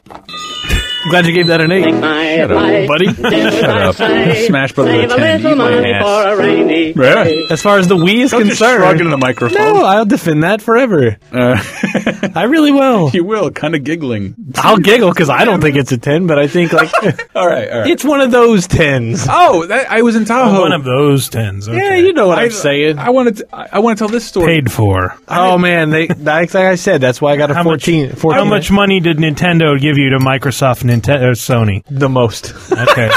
Wow. Someone please spit over the Someone please transcribe that sentence. Microsony. I went to Tahoe this weekend. I became a thief. It was awesome. I've still never been. It was exhilarating. Sounds great. So cheap. I had to stay on a couch, but that's okay. I don't ski or snowboard because that's super expensive. Yeah. $100 a day, including the rental fees, which are another several hundred. I didn't do that. I frolicked in the snow. That's what I do. That sounds fun. And I went into the Safeway, which is like the only place. It's a very small city. I went in there to get food. I called it an Auschwitz of value. It was the lines there were 2 registers open and about 200 people in the store. That's how it is out west a lot. Like there's where I come the from, Safeway on Market Street in San Francisco. It's like any time of day. There's just where I come from. It's nothing but a sea of open registers and people using them. Yeah, that's what I'm used to. And I go to places out west and there's nobody to even ask like, you guys have no limes? It's like every day is a fucking no limes. Every day is like a fucking Hurricane Florida line. And yes, and I went there and it was like I forgot like those entitled rich kid douchebag. Oh, what's up, bruh? Like, wow, trust fund. I live in Tahoe, just snowboard all day. Eventually, I'm gonna get my master's. I don't care. Like, those guys all exist. I'm gonna teach 101, man. I'm living. I'm in line with it. Oh, look at all these fucking out of towners like ruining our town. Like, man, you live in a paradise and don't do anything. You have no reason to bitch about people who come through your fucking town. Yeah. And I spent all this time in line to get burrito fixins for this big meal we were fixing for people back at the cabin. And then I get this like, well, there's no sour cream. I'm like, well, fuck you. I just spent an hour in line, another hour getting there's no limes. So I will, sir, I will get you some limes in half an hour. We will go back and there's limes in the back. I needed like 20 limes for margaritas. Whatever. It's not important. Wait in line for a really long time. Then like finally get in the car and the turn lane in Tahoe is not built. God, this sounds like rich kid problems. It's not built to allow more than 3 cars to go by. Look, gold doesn't conduct electricity. There's not enough room for more than 3 cars to go by. There is a line of 50 cars. Right. And I finally get in that line to wait. To make a left turn, I'm guessing? To make a left turn. Of course. And someone's like, we need sour cream. I'm like, fuck. shit on you. I already left. I already left. Fuck you. No sour cream. I'm like, I don't want burritos without sour cream. So I go in and like same situation in the line. And it occurred to me, an epiphany, and Twitter wouldn't allow me to tweet this because it was more than 140 characters and Twit longer didn't work. If you don't have enough people to man register, you don't have security. Mm-hmm. I stole sour cream, motherfucker. I walked out the door with like a sour cream. Like, oh, it was so exhilarating. Like there was nothing I could do to like. You have a bad business right now. You should hire more people on a 3-day weekend to be in here and not put us through this stuff. So I'm going to punish you by stealing this $5 thing of sour cream. It's beautiful. Steal more stuff. It sends a message. The sad thing is, I think when you steal shit, they miss the message. They just see someone shoplifting. When it's like, no, it's because they don't want to wait in a 30-minute line to buy a $5 bag of sour cream. True, but it was immensely satisfying for me. I agree. Which does not matter to me how they interpret said message. Well, I know, but like, I wish that they would hear that and be like, oh fuck, we should hire more people. We're seeing a 2% increase in the theft of sour cream.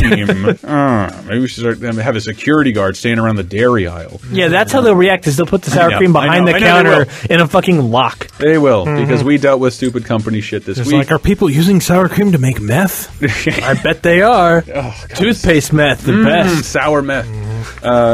Yummy. That slight tang of sour meth. Meth cream. Oh, man. I want all of you to go to the Games Radar forums and look at the question of the week, because it's funny. The games you mispronounced, Michael. You should give a kick out of this. It's GamesRadar.com. Fun of people for their lack of knowledge of the English language. Forums. Community segment, I really needed some nice feedback this week, and as always, you guys provide. I don't answer back enough, but I appreciate shit on the Facebook, my Games Radar profile, the forums. This is great, and I did pre-listen to the phone calls, so we have pre-screened phone calls. Oh, nice. This might be a part of it. I'm not saying it is. Don't mess with me. I'm running out of places to hide the body. Says, I learned something today. My platonic roommate and I were kind of high, and we thought it would be funny to do some pranks.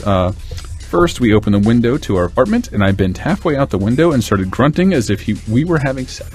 Yes, this quickly got boring. So, we thought it'd be a good idea if I chew some gum and he'd stick it on his helmet and try to pee. Needless to say, it went horrible, and some gun got stuck in his urethra, and he got an infection. Now we're on penicillin. I'm paraphrasing a lot of that. Okay. That helmet, yes. But I was imagining like a bike helmet. I'm like, what? Yeah, I was hard. I lost it for a second. I did too. Now I got it. a thinking here that like the pee would blow the gum into a bubble. Yeah, that's pretty funny, right? Yeah, it is like a little piss water balloon. Yeah, it sounds like something you'd think up when drunk. Yes, or high. Or high. Notice I said you. Because wait a minute, somebody, not me. Well, was there a point to that story, or is that it? No, I'm getting a bunch of those, and like somebody got mad at me because he sent me a message that says I listened to TalkRadar while high, and I read it and like, well, there's no indication this isn't a drug story, and like I don't understand what you're saying. But he's like, I'm so high when writing this, bro. Right, so, which is a great story. He, the flamboyant dictator, which I think has a flamingo as a avatar. Excellent. Which is awesome. Got a little mad at me for not reading it last week. And I'm just going to try. It's fucking long. You can see this is a paragraph of text. I'm going to go through it as fast as I can. Hey, you meatball marinara smelling. I'm the guy who sent you the message TalkRadar. I listen while high. The message referred to was kind of more important than the title may have suggested. And in retrospect, I should have chosen a title more relevant to what I was actually trying to convey. This is very well written. But I was high at the time and didn't really think it through, obviously. Anyway, I just like to paraphrase the last message, and hopefully this time you didn't stop reading it after the title. Here I go. I can't guarantee that because clearly I didn't. Way back when the PS2 was fully functioning, I would always go to this website called Cheat Planet to, get cheats. We have an app in the App Store. That site has a very sad story around 2006. Yeah, all right. But once my PS2 broke and I had no need for cheats, therefore there was no Cheat Planet for me. But after a while, I started to miss my gaming sessions, and I dropped $100 on a refurbished PS2, which broke a few months later. After plugging in the PlayStation and popping in GTA San Andreas, I got on my dad's computer and went to Cheat Planet. To my surprise, the website had gone through a drastic change. It wasn't even called Cheat Planet anymore. My first thought was, I hope it still has cheats. It does. It really, really does. It does. It They're does. totally there. It totally. Does. Yes. The same. Before I started typing in the search bar, one of your articles caught my eye. I skimmed through it and had a laugh or two, and I decided to click a link to another. Then I moved on to yet another article, and before I knew it, I had navigated to a page with this thing called Talk. Wow, that means it was after 2008. That means our strategy is working! Yes! One person, hooray! Kings of the internet! Can you donate $7,000? Dozens of views will be ours! I got sweaty just acting. I think that's just the heat. So I went to iTunes and downloaded it. Yeah, I downloaded it from iTunes, sorry. I'm not bitching to people who download from iTunes. No, go for it. Man, it took a long time, but finally it was downloaded and I hit play. The sound quality was absolute shit. Most of the podcast was messy, but the personalities in the cast made me download the next one. Ooh. And the next one. It was interesting to hear you guys introduce new segments, improve your soundboard, and develop into the TDar I know and love today. I'll be honest this time and say that I have never made any real effort to make an account and comment or participate. Don't penalize you for that, but it's always nice to hear people. No, the comments really give us some kind of barometer to gauge our sadness against. Thank you. Thank you. Please just comment on the article every Friday. If you only comment on one story, make it TalkRadar. They are the sugar to the salt pipe I back up against 5 hours a week from both ends. That is a vivid... Yeah. No, please. I get rotisseried by a salt pipe from this fucking website every week. Well, all right. That's colorful. My computer is slow, and I didn't have the patience for it. Now I have a new computer and nothing to hold me back from making this account or downloading high-definition porn. As on a serious note, TDar has been there when I needed it most. I was listening to TDar. I was being robbed by 5 large African-American men. I was listening to TDar on the 3-hour flight to Chicago, and the 2-hour delay for the connection, and the 1-hour flight from Chicago to Indianapolis where my grandfather's memorial service was being held. I am just another fan telling you guys that I love and cherish TDar. P.S. What was the transition song in TalkRadar 36? Nickelback. It's Nickelback. It's probably Nickelback. It was just Nickelback. It was either Nickelback or Rascal Flatts. I mean, we just bounce back and forth. Oh, you're thinking of Boss Gags. We definitely used little Boss Gags there. I bet Turbo would know. Either that or it's from a video game. Yeah. It's the best I can do, friend. If you have an iPhone, hold up Shazam to that motherfucker. And if you have an Android, you can hold up a far inferior... Are you going to hold up a free Angry Birds? No, Vcast Song ID, which does the same thing. It fucking does it. Which, on that note, Chris, I have a very important message from my Android. Let me get it going here. Wait, no, here we go. It's very important. Chris needs to hear this. There you go. That was the joke. Wait, I need to play Angry Birds, guys. Stop it! No. I'm really busy. Every iPhone game is the equivalent of a slingshot. Why is this special? I heard some Jetsons noise. This is from Smikey 1123. I just wanted to share a small story with you that might help inspire you. Yes, that's what we need right now. Yes, please do. Not to bring up internal company bullshit, and I won't, but I feel demoralized, disrespected. All those synonyms that vaguely apply. Horrible, horrible. I just wanted to share a small story that would help inspire you. I spent 15 hours yesterday in the ER with an affliction that can rival your Metroid. I had taken a shit and gushed blood. Whoa! I was getting stabbed multiple times for blood draws and had to get a lot of tests run. What made the experience bearable is that I thought ahead and grabbed my iPod. I have most of the entire TDar on there, and I listened for a majority of the time, only stopping for whatever test they decided to run next. One of my doctors had an accent that mysteriously sounded like the king of names. James Mason, I guess we can go with, Mike, right? Yeah. I even tried to share the skit with him. Not funny. No, do not approve. No. Is for reasons that seem good to me. He was not amused. In the end, he changed my name. He sent me. He sent me home with a referral to forth the royal beast. Royal. I thought you said hemorrhoidal beast. Hemorrhoidal beast. Yes. There you go. That's much more clever. In the end, he sent me home with a referral to a specialist to get a colonoscopy performed, and I'm assuming this guy is 16 years old, which speaks to the health of our user. They are trying to figure out if I have an ulcer leaking acid into my stomach, cancer, or one of the many other things. Jesus. You and the gang made a scary and depressing time almost enjoyable. That sounds a little bad, but you made me laugh and smile when I should be scared and sad. I can't compliment all the TDar staff enough. Thank you for all you and the GR staff. I think that's very cool. Thank you. First and foremost, I like to provide entertainment, and deep down and philosophically, it's to try and make life kind of funny and bearable. And if people aren't entertained by what we do, there's no point in doing it except to drop. Yeah, don't mean to be mushy about it, but yes, that does mean a lot. It means very much a lot, and you don't have to send messages to tell me so, and just not fishing for compliments, but it really does. And he maybe wanted situations like this, it does help me out. Wanted to send like 100 packages of stuff to Future to maybe send a message. You wanted to start a business that sold game ads and then send those as compliments. Wait, I do like this guy's too. The Man Who Pays the Rent is his name. I've been a listener of TalkRadar since episode 100, and I cannot believe I've gotten more than one of these. Like, what made you listen to a 6-hour podcast? Morbid curiosity. Other than like a really bullheaded friend. Yeah. No, you don't understand. It won't make sense until the fifth I guess hour. In a way, the 100 was like a complete best of the first 100. So like, you could condense the 300 hours of the first 100 into 6. I mean, somebody sent me a message like 150's coming up. I haven't even thought about it. Nothing's gonna happen. Like 150. If anything, you'll have your feelings. You say that, and even I'm just like, oh god, that sounds like a lot of work, and I don't even do any actual work. I've been a listener to TalkRadar since episode 100 and have gone back to listen to earlier episodes. I'm up to about episode 70, and I'm assuming that includes new episodes. So that's a big ordeal. That wasn't why I messaged you though. In November, my girlfriend of 2.5 years and I broke up. It was a long-distance relationship, so I suppose I can see why most people would be surprised it even lasted that long. It's tough. 2 years long distance. The most I got with long distance is like a month, and it's like, fuck this. I went like a year and a half, and ended up getting married. You and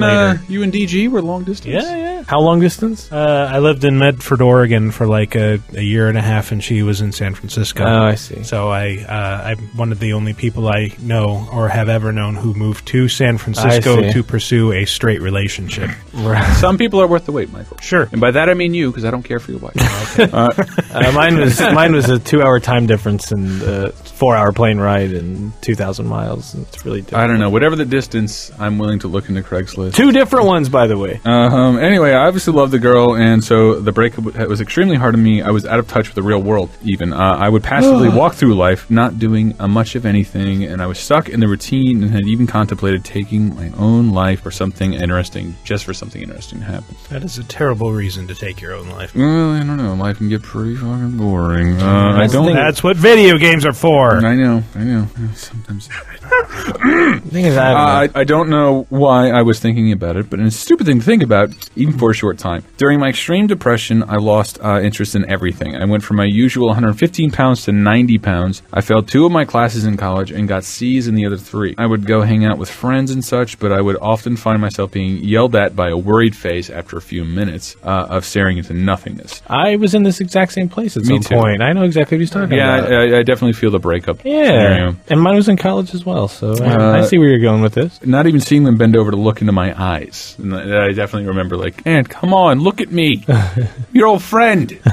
Can you feign interest in my pain? One night at a friend's house, I was being my usual mopey self when my friend gave me a rough smack across the face. It didn't hurt, but it knocked me back to a time and place at hand. As soon as I was rocked back into reality, I heard the start of the Norwegian King of Names bit. There you go. Yes, my favorite skit in all of TalkRadar. I found the skit so incredibly funny that I could not stop myself from laughing out loud at it, even when depressed, in public, on the bus, or even the wee hours in the morning in my dorm room. In any case, this skit and the way it was presented to me that night caused me to make a real change in my life at that point. I went home, cut up the skit from TalkRadar 100. At this point, I didn't know which episode had the original. It's 49? 49, yeah. And put it on my MP3 player in an easy-to-reach location. I love that it's, like, medicinal now. Yeah. And it is for me, too, like, when I meet somebody, I'm like, you do a podcast? I gotta hear it. Like, no, you don't. Listen to this. That's it. That's funny. The top 7 and 44 I find very entertaining. I find a lot of it entertaining, but it's like that's one of those things that I find universal to everybody because you guys are... It's also quick. It's not even that I feel like I'm so funny, but like you guys lose your shit to a point where it's just infectious. Yeah. I've never heard you guys laugh that hard. But it's also a bite-sized piece that's very easily linked. I don't think I told you coming into it I was going to be doing an impression of a British king with a magic wand. Yeah, that never came up, so that's why it was surprising. I remember like that. Like I got plans.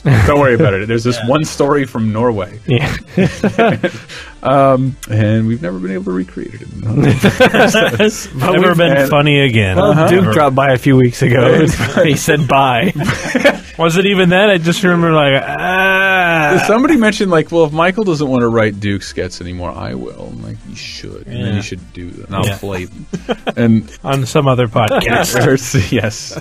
He put it on his MP3 player, and if I start feeling down, I listen to the sketch, laugh out loud, and feel a whole lot better about where I am emotionally. I made the account now about a month and a half after my friend smacked me in reality just to thank you. I've never been one for keeping on forums, but I'll try and start at least answering questions of the week. I've reapplied myself to my coursework, hopefully eventually completing a degree in communications and journalism. Ooh. Thank you for helping me. P.S. Pass on my thanks for the rest of TDar crew. If I may give you one piece of advice. Please!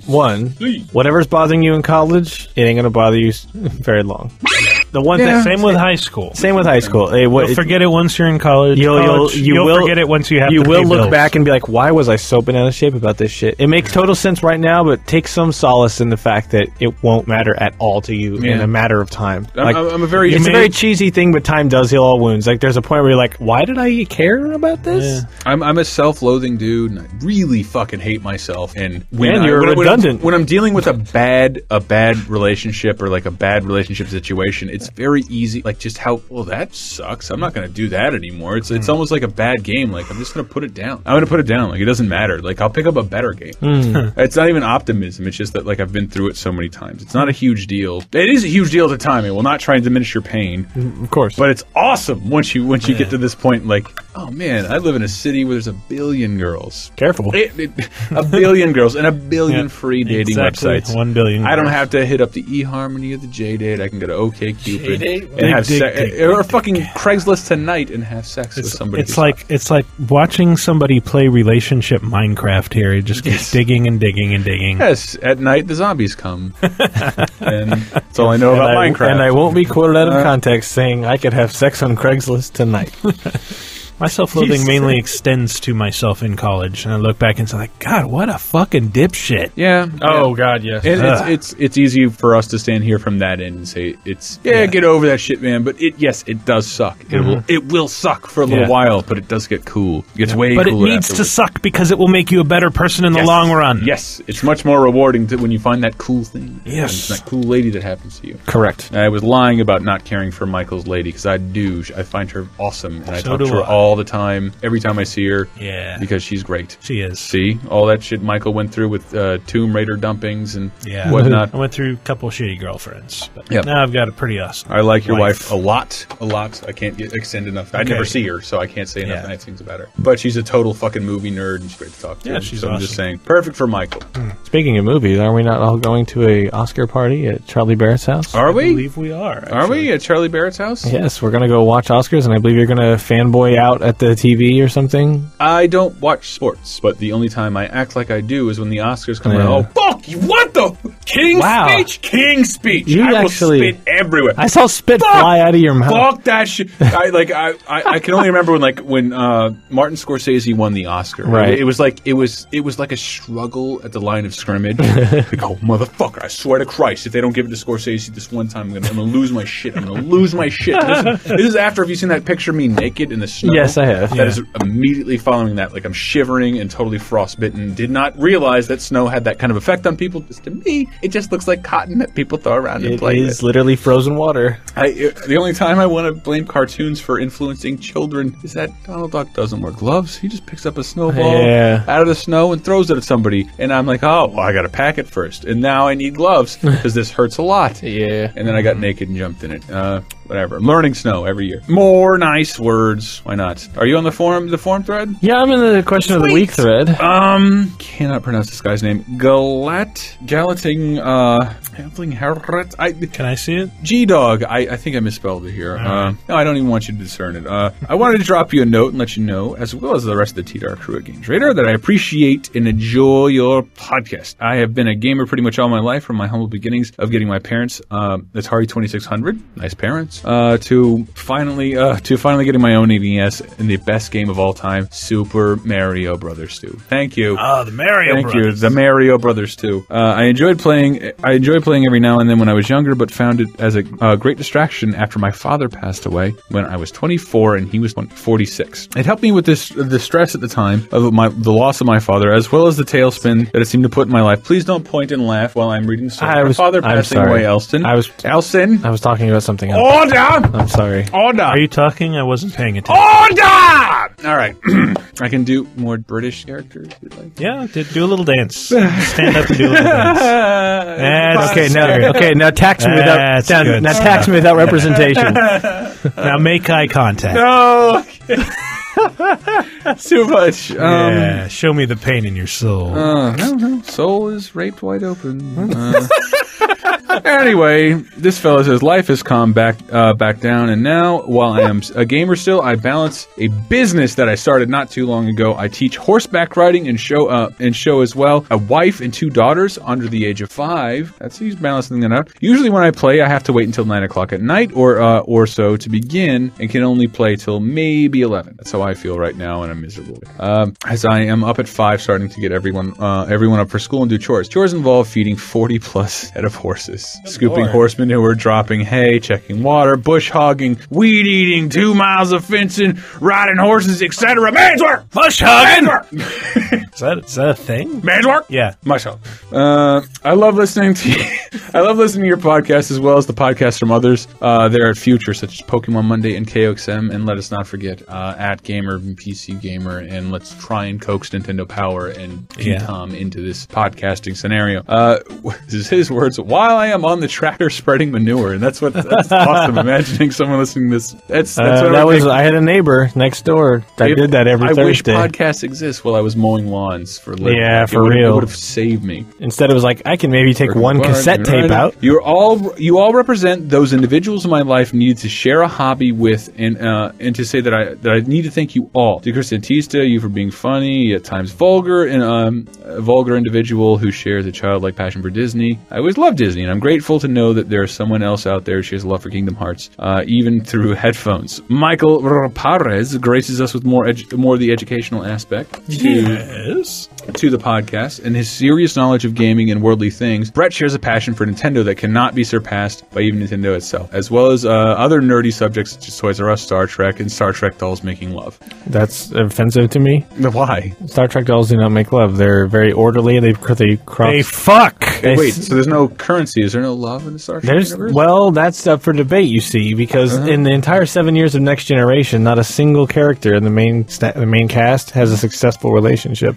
or gets married. It looks that way. O'Brien far is upon them. They must rub their plastic crotches together. O'Brien gets married to Keiko, but he's not one of the main stars. I'm going through Next Gen and having a fantastic time, but they're all so fucking perfect. That was one of the problems. They're all so perfect. They kept running into the writers because the point of that universe is that humanity transcended its fucking problems and pettiness. So how do you write conflict in stories where everyone's perfect and at the top of their game? The planet this week who's not overcome this. Yes. And the least perfect is the android. He's the one who can't figure it all out. That's how you have a confusion, and you end up relating more to the android who doesn't understand emotions than blah, blah, blah. The show gets so much better beyond the first season is probably one of the worst. But Captain, why do you wish you were in Dixie? All right. That is, I believe, the big goodbye. Totally lost. It's won a Peabody Award, by the way. Where I was. Tyler Wilde adds, well, he's there at times and helps by adding color commentary. He added the ellipses, not me. Tyler, Anna, and Charlie add a rich heritage of RPGs to the mix. TalkRadar is the best when all these personalities are present, as each of you complement the other. Please realize that you have fans and listeners from many different backgrounds who appreciate you on a weekly basis. Thank you for allowing this moment, and I hope that you have a wonderful day. Everybody feel a little better? Well, that is very nice. Everybody feel a little better? A little bit. Oh, feel a little better? I do. What was the question of the week? I don't have the internet. The question of the week last week was... what was a game name you mispronounced? Yeah, it was a game or character you used to mispronounce. Did you have a list of anything? Or nope. Oh, I didn't have access to the Games Radar website. Yeah, that's true. Oh, dear. So I can just go through here. This is a really cool thread. It's in gamesradar.com/forums, TalkRadar podcast. Just going down the list. The first one, I mean, we said obvious things like everyone Ninja Gaiden. I said Gully instead of Guile for the longest time. I hope that paragraph made sense. Hey, y'all play that Ninja Gaiden? Yeah, Sucky Odin or Deuce Sex. Deuce Sex? Deuce Sex. Cloven64 mentions Celis from Final Fantasy VI, and he's not sure, is it Celis or Celis? I always said Celis. I always said Celeste. Celeste. The accent on the second syllable. Well, then it's probably right if that's how Michael said it. Yes! Yes! There we go. Everybody's been... Oh, God. Graboid says Nabunga's ambition instead of Nobunanga. Darktone said Shang Tsung was Shang Tu-Sung. I had that one. It was Shang Tu-Sung, where I'm from. Ravenbaum gets on my ass for saying Ico as Ico instead of Eco. Good. I'm sorry. That's where I'm from. Yeah, that's why the project from Last Guardian was called where Trico. you're from, they pronounce Japanese names like. I understand how fucking I and E and A-E-U-A-O and Gage-Gu-Ge-Go and but I choose not to Kake-Ku-Keiko. confuse people listening to me by adhering to Japanese pronunciation when they're making a joke about the word try and not tree. Yes. 435 says Raiden. Still do. I know it's Raiden. I still saying Raiden. I'm not sure which one is totally correct. It's Raiden, I think, but I still use Raiden. Mortal Kombat popularized Raiden, so it's much easier. 510 Brother Panda says PN3 still can't decide if it's PN03 or PN03. I call it PN3 because you don't pronounce the O or 0 in front of numerals. You just say the number. I've always thought it's Piano 3. Piano 3. I just because it's a musical game. I just got Sandstorm stuck in my head. I just say PN3. Creative Assassin has some things from my past as well, as we all know. Wizardary was wizardry was Wizardary. Sorcery. Zardion for Super Nintendo was X-Ardion.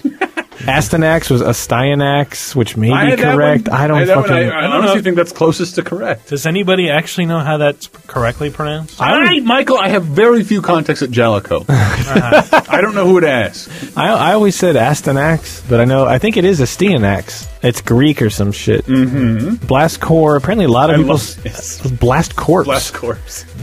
Which sounds great. It's not like a human being in the building. You run over them by rescuing them. Looking at John Daggers right now, further down the list, says, wow, this is a big one. I was a bit of an idiot as a kid. Here's a list. Deus Ex was Deuce Ex. Or, of course. Mario was Marrow. Says NES was NES. I think it is NES. For me, it is. Yeah. Well, unless he's talking about even Earthbound is NESS for NES. No, he's not talking about that. Come on, guys. But Luigi was Luigi. Samus was Samass. Pokemon was Pokemon. Arabeth was Airbeth from Neverwinter Nights. Titus was Titus. I guess he's pronouncing it Titus. It should be Titus. Titus is actually Titus? correct. Titus. But I always said Titus. That's who. Yeah. Aron was Arahen. And Aerith was Earth. Earth, Wind, and Fire. I cannot forget that. Yarrow says as a little kid he said Quake was Quack. Wow. Now this whole thread is fucking great. Yay! I like Gamer's one here. I used to mispronounce the game Turok. Turok? He doesn't say how. It's just that he used to mispronounce it. Ramanation says he used to mispronounce... Okay, see, I don't even know how to say this. The Chow from Sonic, the little weird animals, it's pronounced Chow in the game, but that's bullshit, so I call them KOs. KOs. It makes more sense. They're a pun on chaos. Right. I always called them Chows, but I thought I was wrong saying Chows, because I thought it was stupid. They call them Chows in the game. Do they? I never played any of them to hear it. It actually did have dialogue. That's fucking never listened to anything. I played it with the sound off. I can't even read the name. I called Saget from SF Saget, but it turns out to be Sagot. Sagot. This is very entertaining. If you're listening to the cast, I know a lot of you don't post in the forums or comment often, but just check out this list. Cause it's a nice laugh out. There's a thing where you can really go, man, I did that too. Forums. Yeah. Yes. That's right, dick shits. Hi, this is Turbo, and I'm looking forward to seeing you on PAX East March 11th to the 13th. Humor Tumor, Bloody Shadow, Batman 5273, Flapper, and Phantom of Pandora are going to be there. It's going to be sweet. And bye. Yes. If you were contemplating going to PAX East, just go. Go. I can't verify what we'll be doing Friday night of the concerts with Proto Man, and I would really like to try to make that. I will make that under nearly any circumstance. I really want to try to get to that concert, but Saturday we'll have to work because we do have to cover the show to a degree. But Saturday at 6 o'clock, I'm cutting out, and we're just going to go imbibe things. And if you're of age or within the vicinity, you should make it your business to be there somewhere in the area Saturday night. True. Hey, TalkRadar, Shark Week here. Long time listener, just want to say you guys are awesome. And thanks for choosing my picture in the World Title Contest. Shark Week. Name like Shark Week. What a great name. It's based off of something nice. Shark Week. That is very pleasant. Next phone call. Hey guys, it's Persian Blood on the Forums. I'm at my cousin's wedding after party thing, and I find it kind of funny because it's this really 5-star hotel or something, but in the guy's bathroom there's basically pictures of naked chicks, so you could just get your masturbation out of the way while you're pissing. It's just kind of funny. Thought I'd share it. That's all. Bye. It brings to mind. If it's naked chicks in a frame, it's art. Ah, there you go. Yes. That's probably the ones that are next to urinals. Yes. When I set urinals? that hobo den on fire out in the woods next to my house, there was a Snoopy blanket outhouse. Fuck. With naked women on the wall, and it's really, all of you hobos are jerking in this dirt toilet? Yes. There's a whole woods. You could walk 4 feet and nobody would see you, and you can use whatever picture you want. Why are you hanging these? There's no internet. What? I happened to look over Michael's computer, and he's Google image searching real dolls, and it really confused the hell out of me. They're horror. I'm trying to find the worst looking one. And I'm just looking at it holy crap, what is happening in those pictures? This is for a feature, which will have gone up at the same time as the podcast, probably. Michael and the Real Girl. Real dolls, everyone. Real dolls. It's just page after page of me fucking an assortment of real dolls. I can't believe we said yes to this feature. No, I can't believe you gave me the budget to buy all those real dolls. I know. Oh my God. I can't believe I got to test them all. Yeah. How are you going I can't believe most of the pictures are just of my ass. Fucking a real doll fluffer. It filled out like one of those fucking carnival water gun clowns that blew up a balloon to see who won. And guess what? Every one of them won. Hi, this is Turbo. There seems to be an inaccuracy in TalkRadar 139. You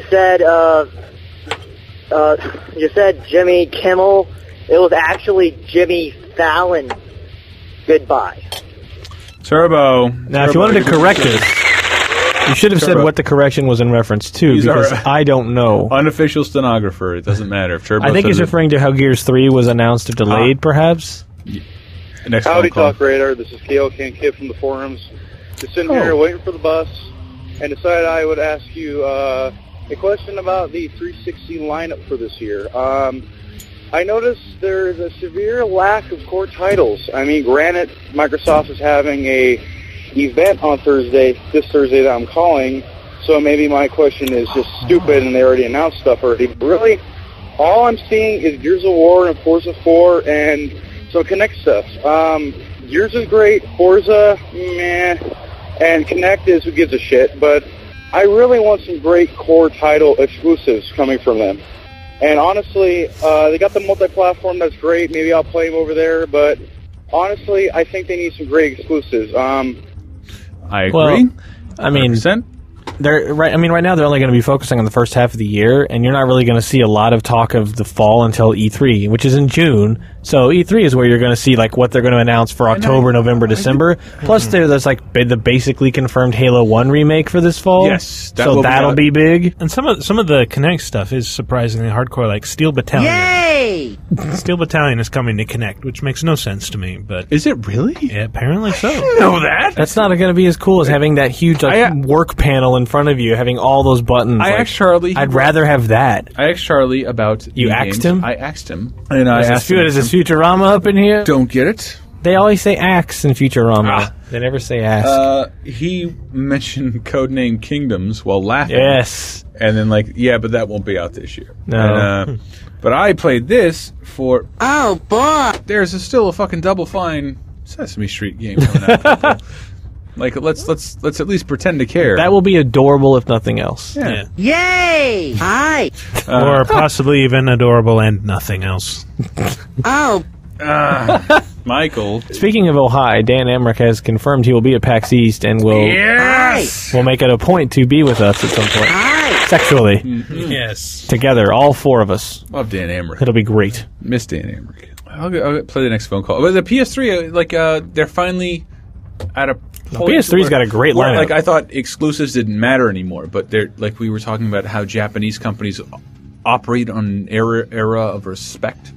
So there's a lot of Japananize companies still producing shit exclusively for the PS3, and it's fading now. Capcom and Konami used to be that way, but it's I'm really not saying Konami, but they're still NIS and Square and Atlas are Square are still PS3 motivated. NIS and Atlas, perhaps, but I mean... Yeah, I know, but I think that's a big deal when you're talking about things that differentiate one console from another. Right, but even Catherine's coming to both. Is it? Yep. I didn't know that was confirmed. Wow.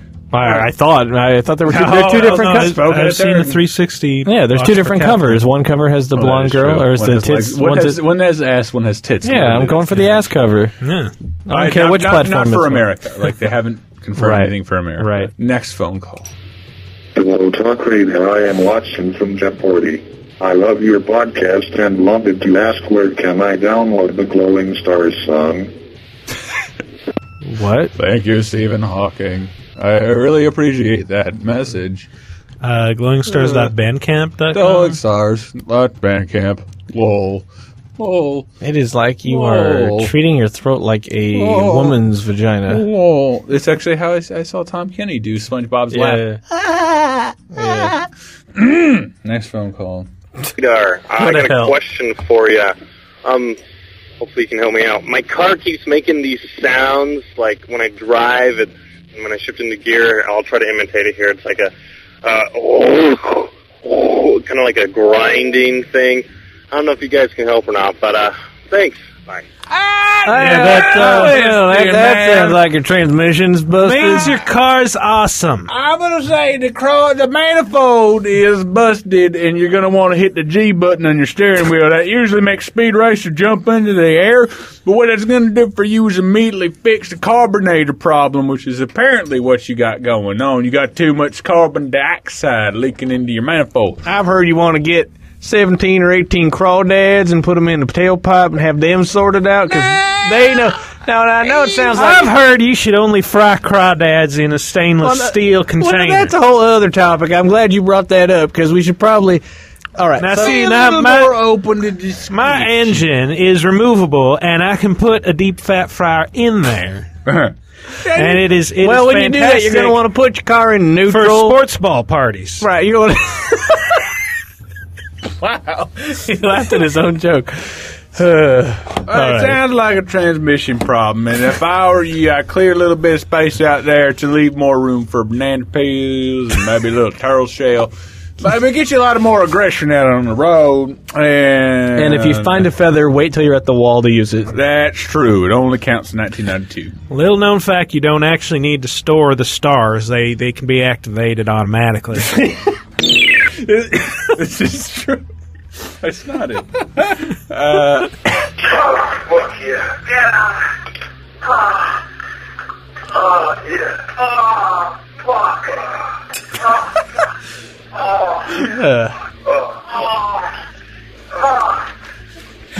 I hope this goes on forever. See, what you want to do there is rotate your finger about 45 degrees away from the clitoris. Now, you sound like what you have there is a detached prostate. Now, what you need to do is get on in there with a fist. Where did it fucking or go? Some kind of prehensile erection, and you want to get in there and reattach and assimilate that our prostate up into the brainstem. It's going to take a really deep root-a-rootin'. We're talking all 5 fingers. That's right, all 5 fingers. I'm saying if you got yourself a little claw grip, maybe one of them Tyrannosauruses that come on the old red handle that you pick up stuff with when you're a little kid. One of the things you put on your fingers with a googly arm. Mine was shaped like a shark. That'll help. You know what? Fuck it, a puppet. Use a puppet. Go on up in there and fix your friend's prostate, and he'll be experiencing pleasure with no time with the best. I just assumed they were lifting weights.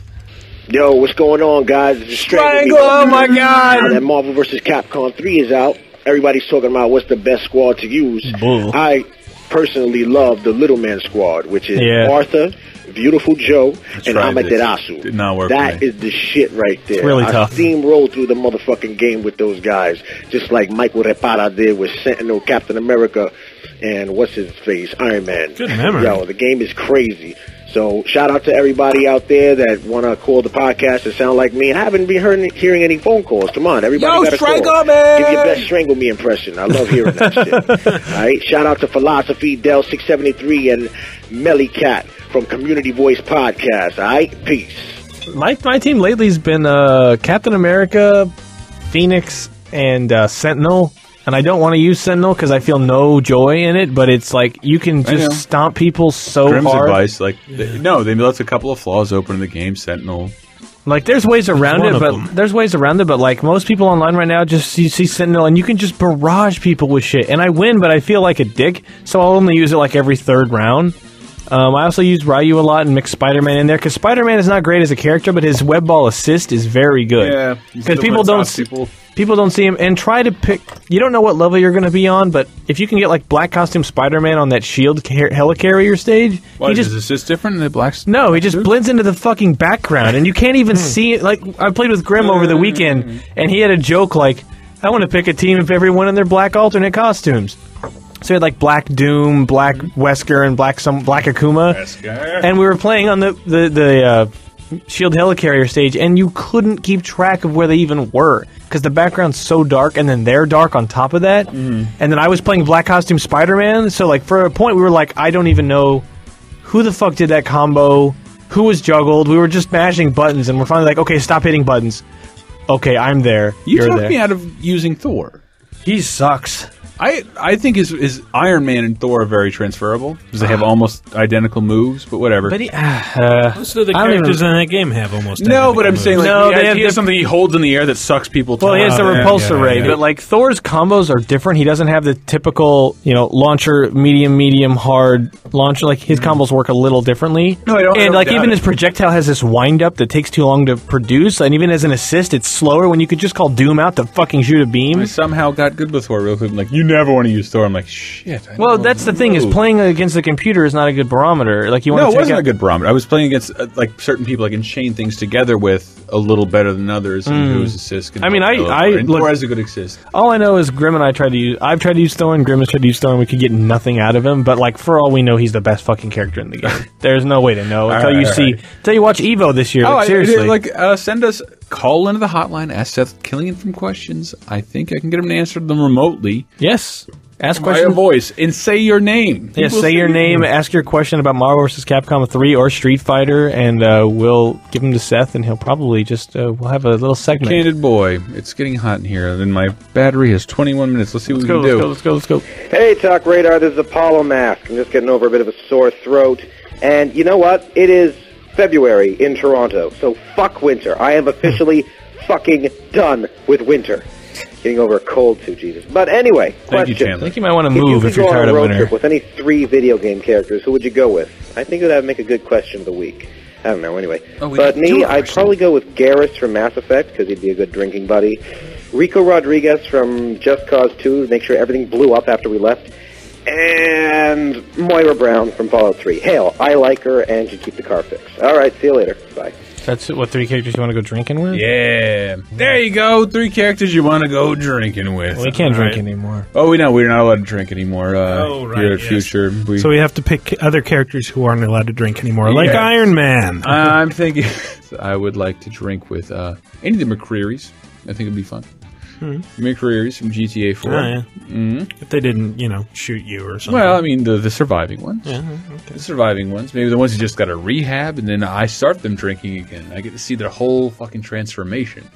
That's a fascinating time when you get someone to drink after rehab. Again, do it to your friends. Everyone's nodding their head at me like I'm speaking seriously about video game characters that I would drink with. I'm actually stroking my beard like concerned. you're speaking seriously. I didn't realize it was that slight affectation that makes you seem totally serious about everything.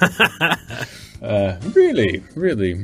Loose stool. I see. I see. Quite. It's a really good question, The actually. Prince of Persia. All of them. I would also like the rest. I would like to go drinking with John Marston. John Marston. Yeah.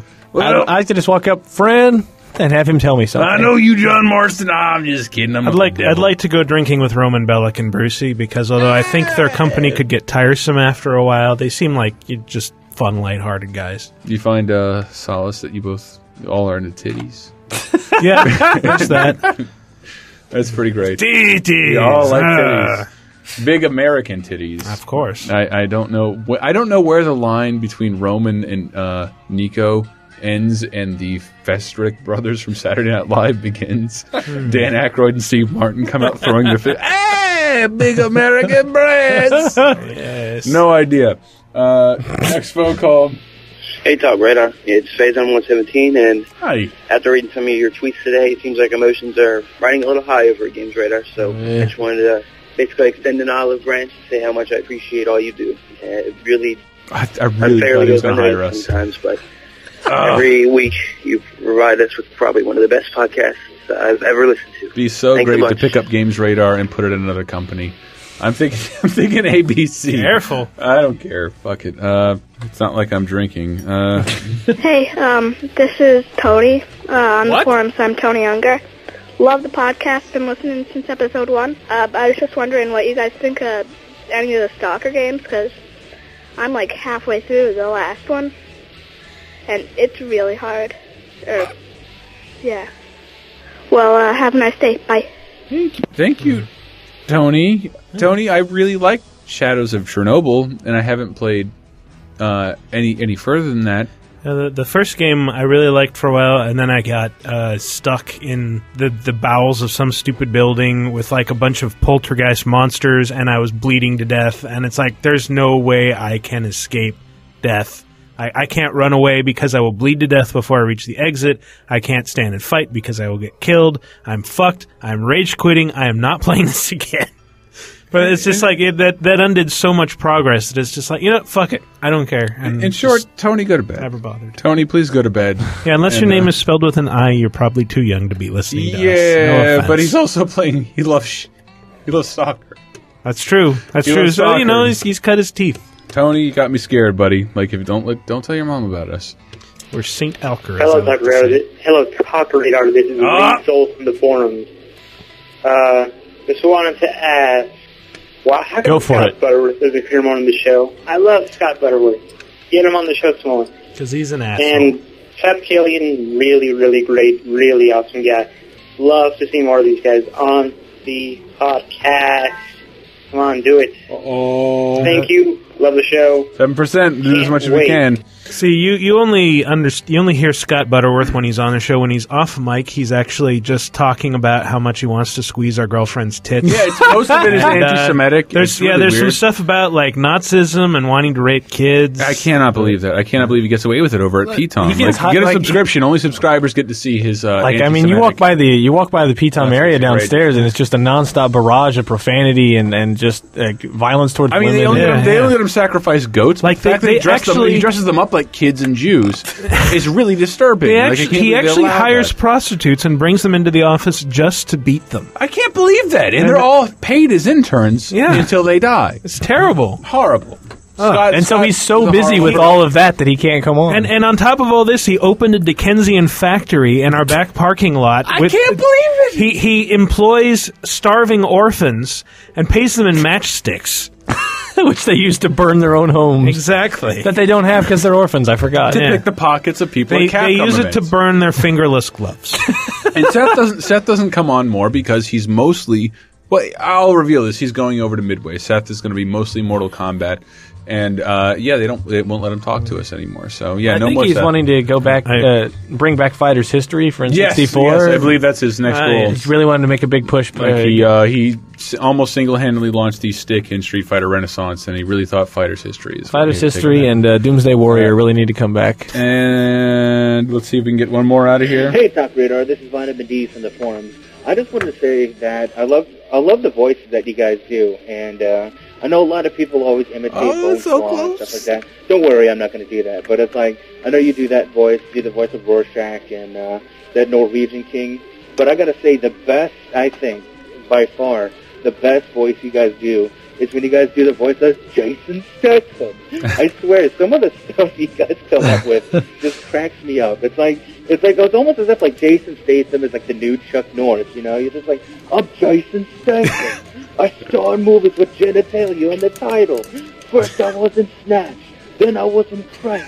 You should see my upcoming movie called The Brown Eye. The movie is filmed in killing a few people in the audience, so we got stuck. I like Jason Statham. Jason Statham is a very easy way to slip into Cockney accents. It is. It's me and a staff, and I'm stabbing everybody in the whole fucking place, man. It's called, guess what? Rod. Jason Statham is Rod. With a rod. Jason Statham. Biting a battery while fucking a horse. That's right. Anything you can't do, Jason Statham can. Anything you're afraid to do. Oh, what? Backflip out of a wheelchair off the stairs? It doesn't matter. Jason Statham isn't even handicapped, but he'll pretend to be. That's acting. Yeah, exactly. It's acting. Jason Statham will fillet a shark. I love the idea that he's a Pokemon that can only say his name. Jason Statham will swing from the stars and carry moonbeams home in jars. Jason Statham. He'd be better off where he is. Jason Statham. What's great about him, and I don't even take any credit for this, but the subtle, can't get over this out of the world reference. The subtle realization that Jesus Christ, that he's realized his Steven Seagal and Chuck Norris presence and just made movies off of that before. Like Chuck Norris was dying to. I'm really big right now. People think I have a fist in my beard. Like I should make a movie off that. Jason Statham's already doing that. Yes, he's already basing. I fucking love Transporter and Crank. That shit's so great. Oh yeah, boy, that's right. What the fuck are you looking at? There's a horrible thing. There's a bomb on me car. I know the answer. To flip it over a crane. Wrong. Drive it into the Marianas Trench. Don't need any oxygen. I'm Jason Statham. And the podcast is over. Last song. Hey guys, One Winged Antista here. Jesus. I just had a question for Brett. In your opinion, what's the best mix on OC Remix? Personally, I like Ghost of the Marble Hall from Super Mario World. Just wondering what you think. Jesus Christ.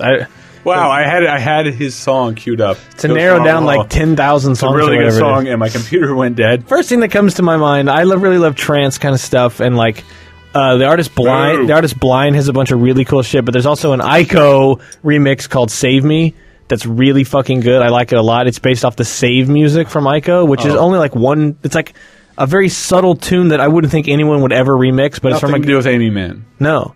With what?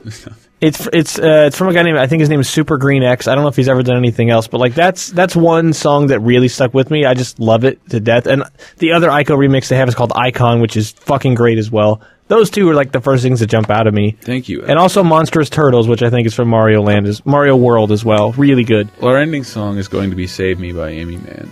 No, I'm just kidding. It's going to be Glowing Stars. Yes. Got it bad. I love that fucking song. You just heard it live, but you're going to hear a little bit now. It's a recorded version. Secret song at the secret sound at the end of the podcast. We just started it. Oh, episode 140. Just kidding. We've done it every time. Almost nobody knows or cares. And if you don't know or care that we put a secret song at the end of the podcast, then you should probably be an executive at this company. Anyway, goodbye. Check out the question of the week in the forums. This consumption, this unordinary junction has left me feeling not quite like myself. And I swear I'm not a stalker, and I don't need a doctor to analyze what's going through my head. Is it me? Is it you? Finding myself doing things that I'd never think to do. 'Cause I've got it bad for you, and I don't even know you. I've got it bad for you, and I don't even know you. But I'd like so who's to blame? 'Cause I really am ashamed. I'm used to being chased and not being the chaser. I can only fantasize so much by looking at those eyes. Yet I don't know of anything past that. Would you let me? You know I'd let you. Love to know more than just the way you move. 'Cause I've got it bad for you, and I don't even know you. I've got it bad for you, and I don't even know you. But I'd like to get to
I live in Tahoe, just snowboard all day. Eventually, I'm going to get my master's.